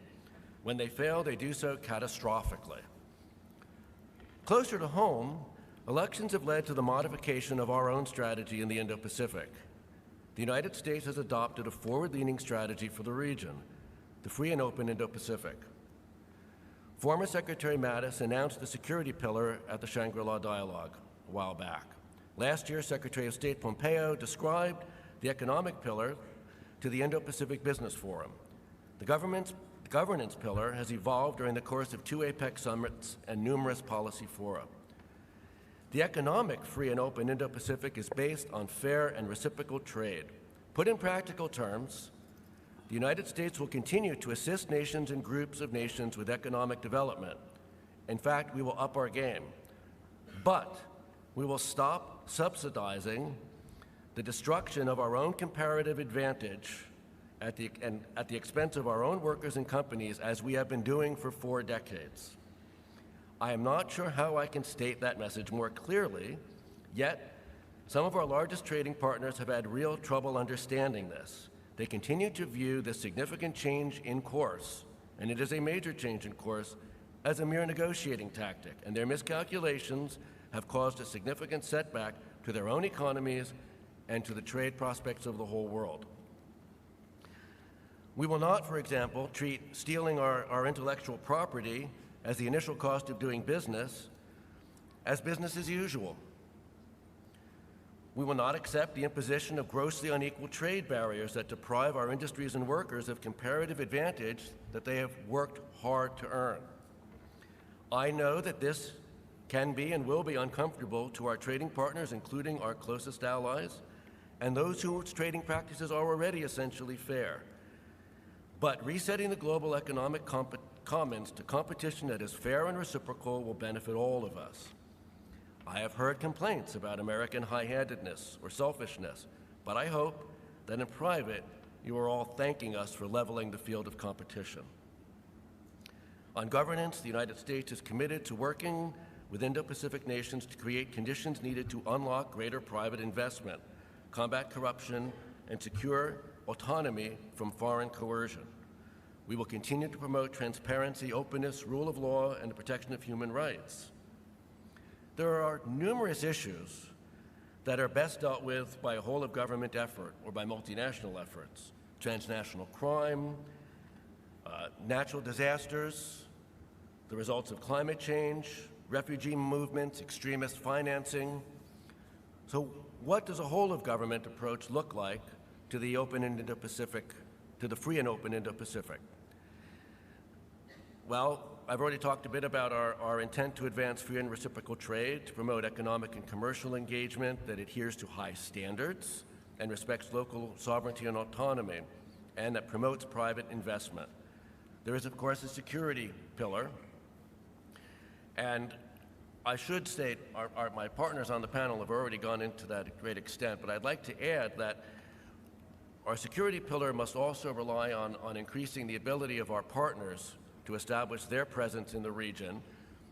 Keep in mind, A2AD cuts both ways, and if we can reinforce our partners' ability to establish their own A2AD, then we've increased our presence in the region too, if only by using our partners and allies.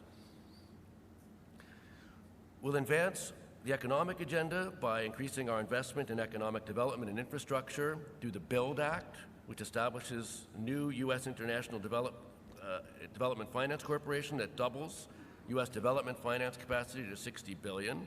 In cooperation with partners like Japan, we will enhance investment in energy supply, in particular natural gas infrastructure, through the Asia Edge initiative.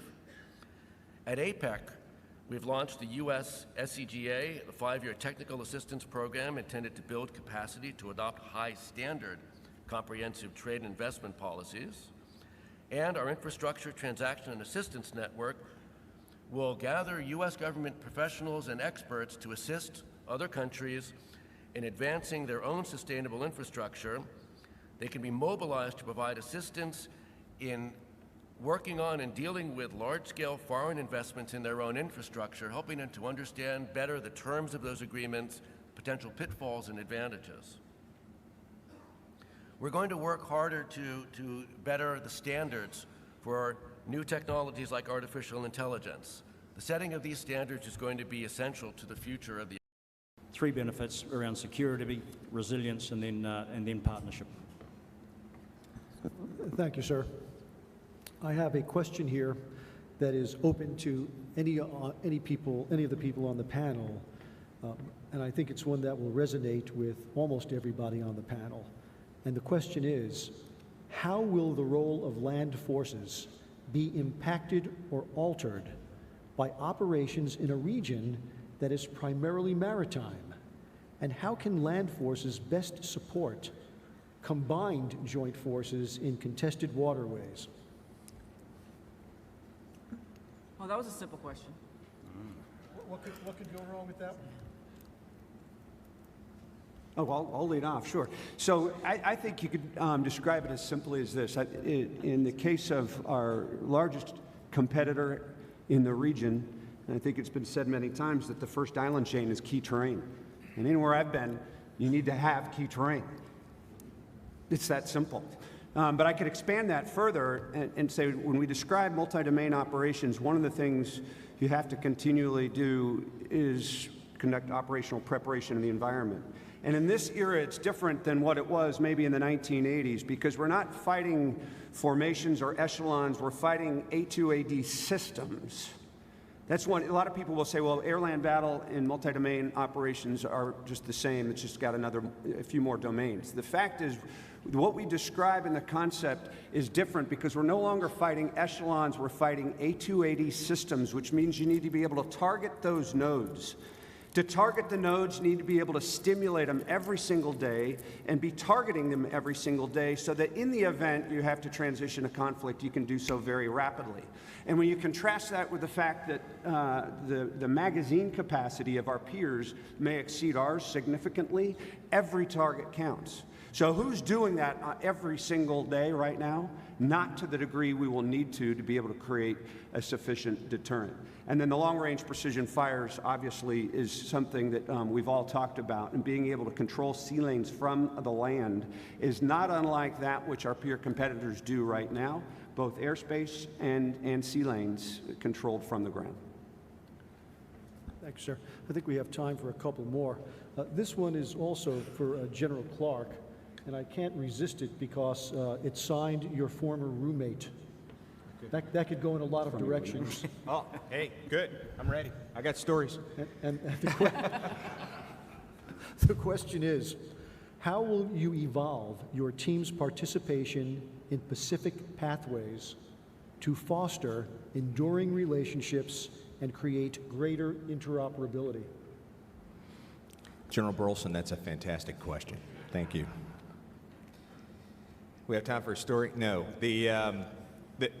The plan going forward with America's First Course campaign plan is to build areas of operation that are specific to certain formations.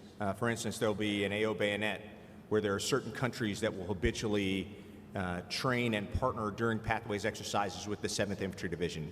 AO Lightning, if you will, which will belong to the 25th Infantry Division, where we'll have habitual relationships with the same countries and the same series of exercises. So again, it will thicken the relationships from an American perspective with our allies and partners. In addition to that, the Pathways program of exercises will be a longer duration deployment, if you will, for the units that are involved in Pathways. So you'll be in theater, or you'll be basically on exercises and in countries in a hub and spoke type relationship for 4 to 6 months, as opposed to now, which is largely, about a month long and a bit transactional. So what we'll have with the new Pathways construct is about 10 months of the year you'll have a U.S. Army formation with a 2-star command and control node on the other side of the international date line that can, again, give the commander of Indo-PACOM options in case of contingency that give him also a C2 node that can respond accordingly while we build stronger relationships with our allies and partners. Bill, did that covered the question? Okay, thank you, sir. Thank you, sir. Here's one that's open to the panel. We continue to stress presence, i.e. boots on the ground. Are we too focused on direct presence, which is a 20th century concept, to the detriment of having capabilities that are capable of having effects to influence the situation on the land. So presence versus effects. I'll start, and then Matt, I'll ask you to pile on, or General Mosley. I would say that presence doesn't have to be physical. There's all kinds of presence that can be available to the theater to help shape the environment. So when the physical happens, it happens in a way that we can synergize the benefits. So I talked about the BUILD Act. That's one of the ways we're going to invest in the Pacific through commercial partners that will do their investment. And that is part of what we're going to call presence, as part of non-military presence, but presence of shaping that we perform. Sir? Yeah, so we found in all of our modeling, wargaming, experimentation, that if you do not have sufficient presence, you do not have a sufficient deterrence. Deterrence is a transactional behavior. It doesn't mean there will always be conflict, but the transaction is, if you do this, I have the capacity to do that. And if you don't have the capacity to do that, then you don't have deterrence. And so what we're finding is, because of the ability, because of multiple layers of standoff, because of the concern of a fait accompli efforts, is you only have one option if you want to leverage your deterrence capacity, and that is protracted conflict. Presence gives you the ability to achieve your objectives by defeating a fait accompli attack, or better yet, to deter the behaviors that would entail the fait accompli attack. That is, you force them to recalculate because you have the capacity forward. If we rely on our tip fit against any near-peer competitor, you can imagine that you either have a protracted conflict or you won't be able to deter the behavior or counter the behavior that occurs. I think that it's fair to say that our nations are going to debate and discuss the issue of increasing forward presence in both theaters over the ensuing years, and the degree to which we can't accommodate all that forward presence, significant investment in expeditionary capacity.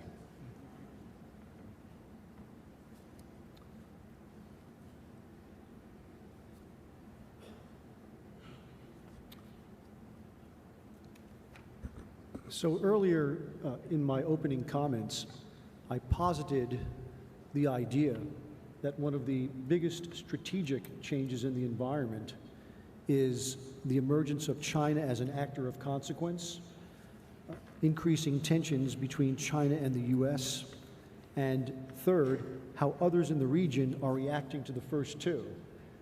Is this a concept that has any salience with people on the panel? I'd be interested in your reactions to that proposition. Boswell, you want to lead on?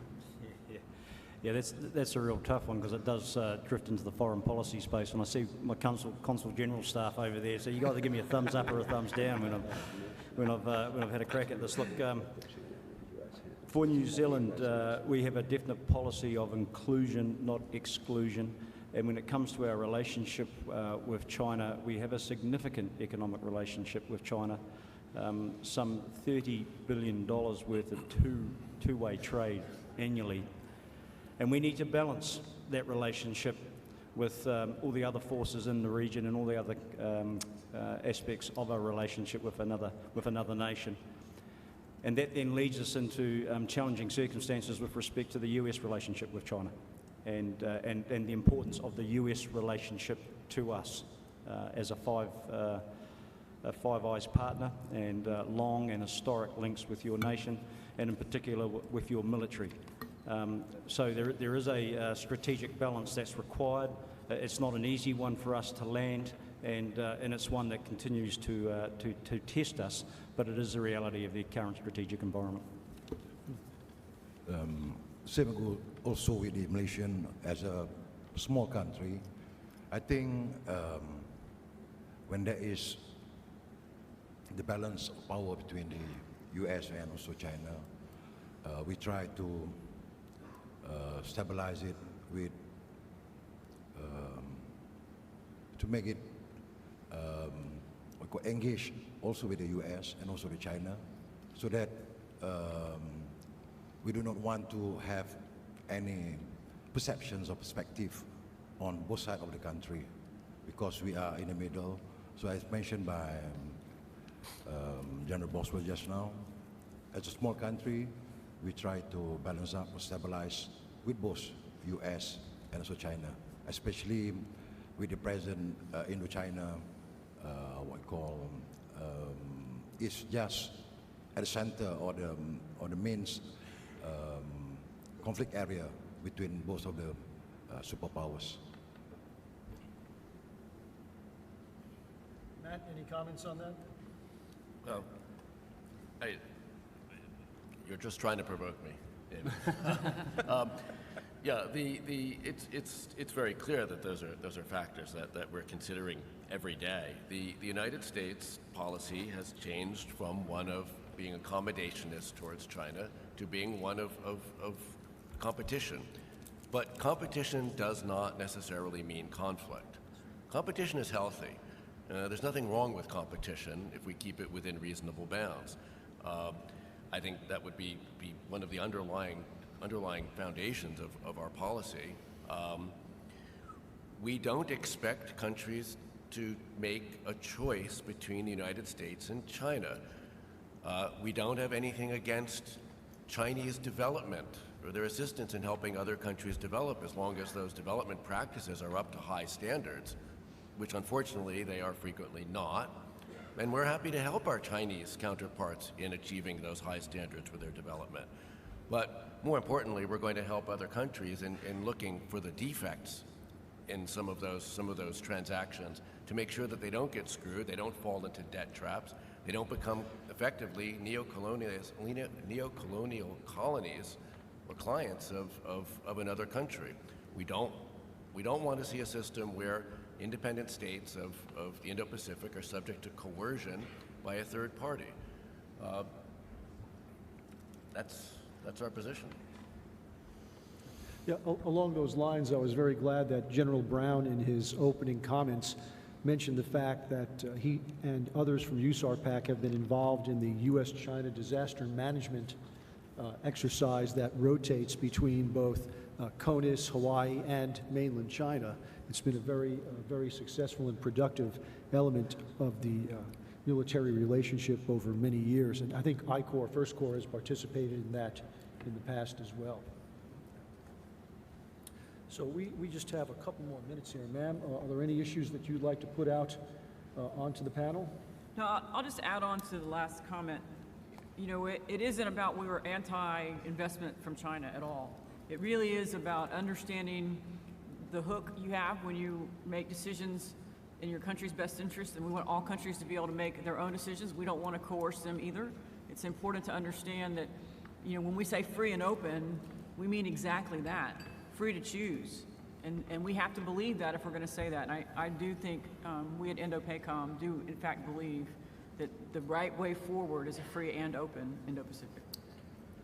And so before we close off, I'd like to give everybody on the panel a chance to have a last word if they have a last word. So Matt, any parting thoughts? We need to do a better job in the United States of telling our story. You know, I'll just give one quick example. If you ask people generally, who is the biggest investor in the countries of Southeast Asia, the ASEAN countries? Almost everyone will invariably get it wrong. The biggest investor is the United States of America. The second is Australia. The third is the Netherlands. It's not who you think it is, because people only look at those big projects like highways and ports and stadiums, which generally speaking are some of them are productive, some of them are not, but private foreign direct investment is what really produces jobs and economic growth. And in that, the United States is the champion. We need to do a better job of telling our story. Are there any public affairs officers out in the audience? If you dare raise your hand and identify yourself. The reason I ask that is because, to pick up on Matt's comment, I don't think there's ever been a time when the role of public affairs officers have been more important in the Indo-Pacific than it is today, because there is a battle for the narrative, as Matt alluded to, going on at the moment. And I think we're going to see the battle for that narrative continue in just a couple of weeks, when the International Institute for Strategic Studies convenes its Shangri-La Dialogue. So, General Cook, any parting comments? Clark, I'm sorry, as you were. Yeah, I would just add on to your comment about PAOs. It's commanders and leaders that really need to be the ones who provide the message, if you will, about really the things that are important inside of our organizations and what's decisive, as opposed to leaving it up to the PAOs. Because again, soldiers will go where you lead them, sailors, airmen, Marines the same way. But to tell the story of our Army, it's our responsibility to do that and to help our PAOs to craft that message. Remarks complete. General Wesley? Yeah, 2 quick points. One is I mentioned the increasing role and urgency for the military to participate left of conflict and competition. That's going to require some increasing authorities or agility with authorities as we go forward.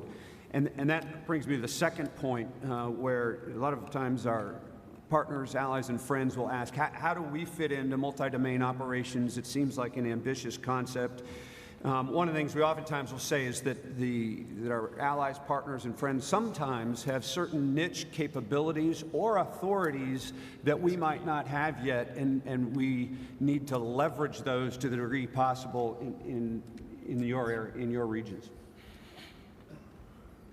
Sir? Okay, I just would like to emphasize 2 things.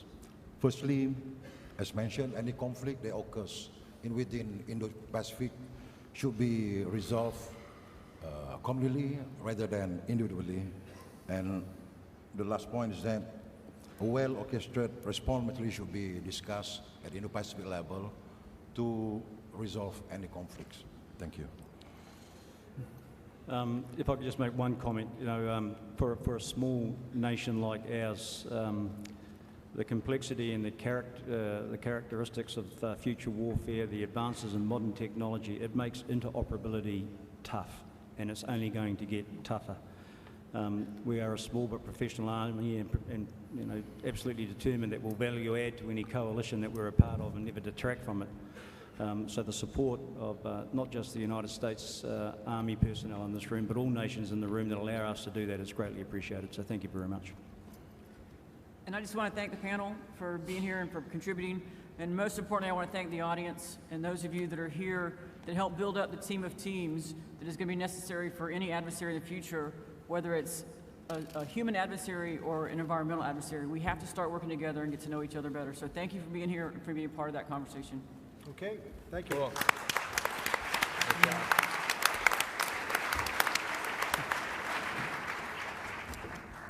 Okay, what a great first panel to get us started. Thanks to all the panelists, and especially General Zamrose, General Boswell. Thanks for helping us better understand an exceedingly complex environment. Ladies and gentlemen, let's take a break now. Let's be back at 10:40 and enjoy some refreshments provided by the Flora Corporation. Thank you. 10:40, please. Fantastic.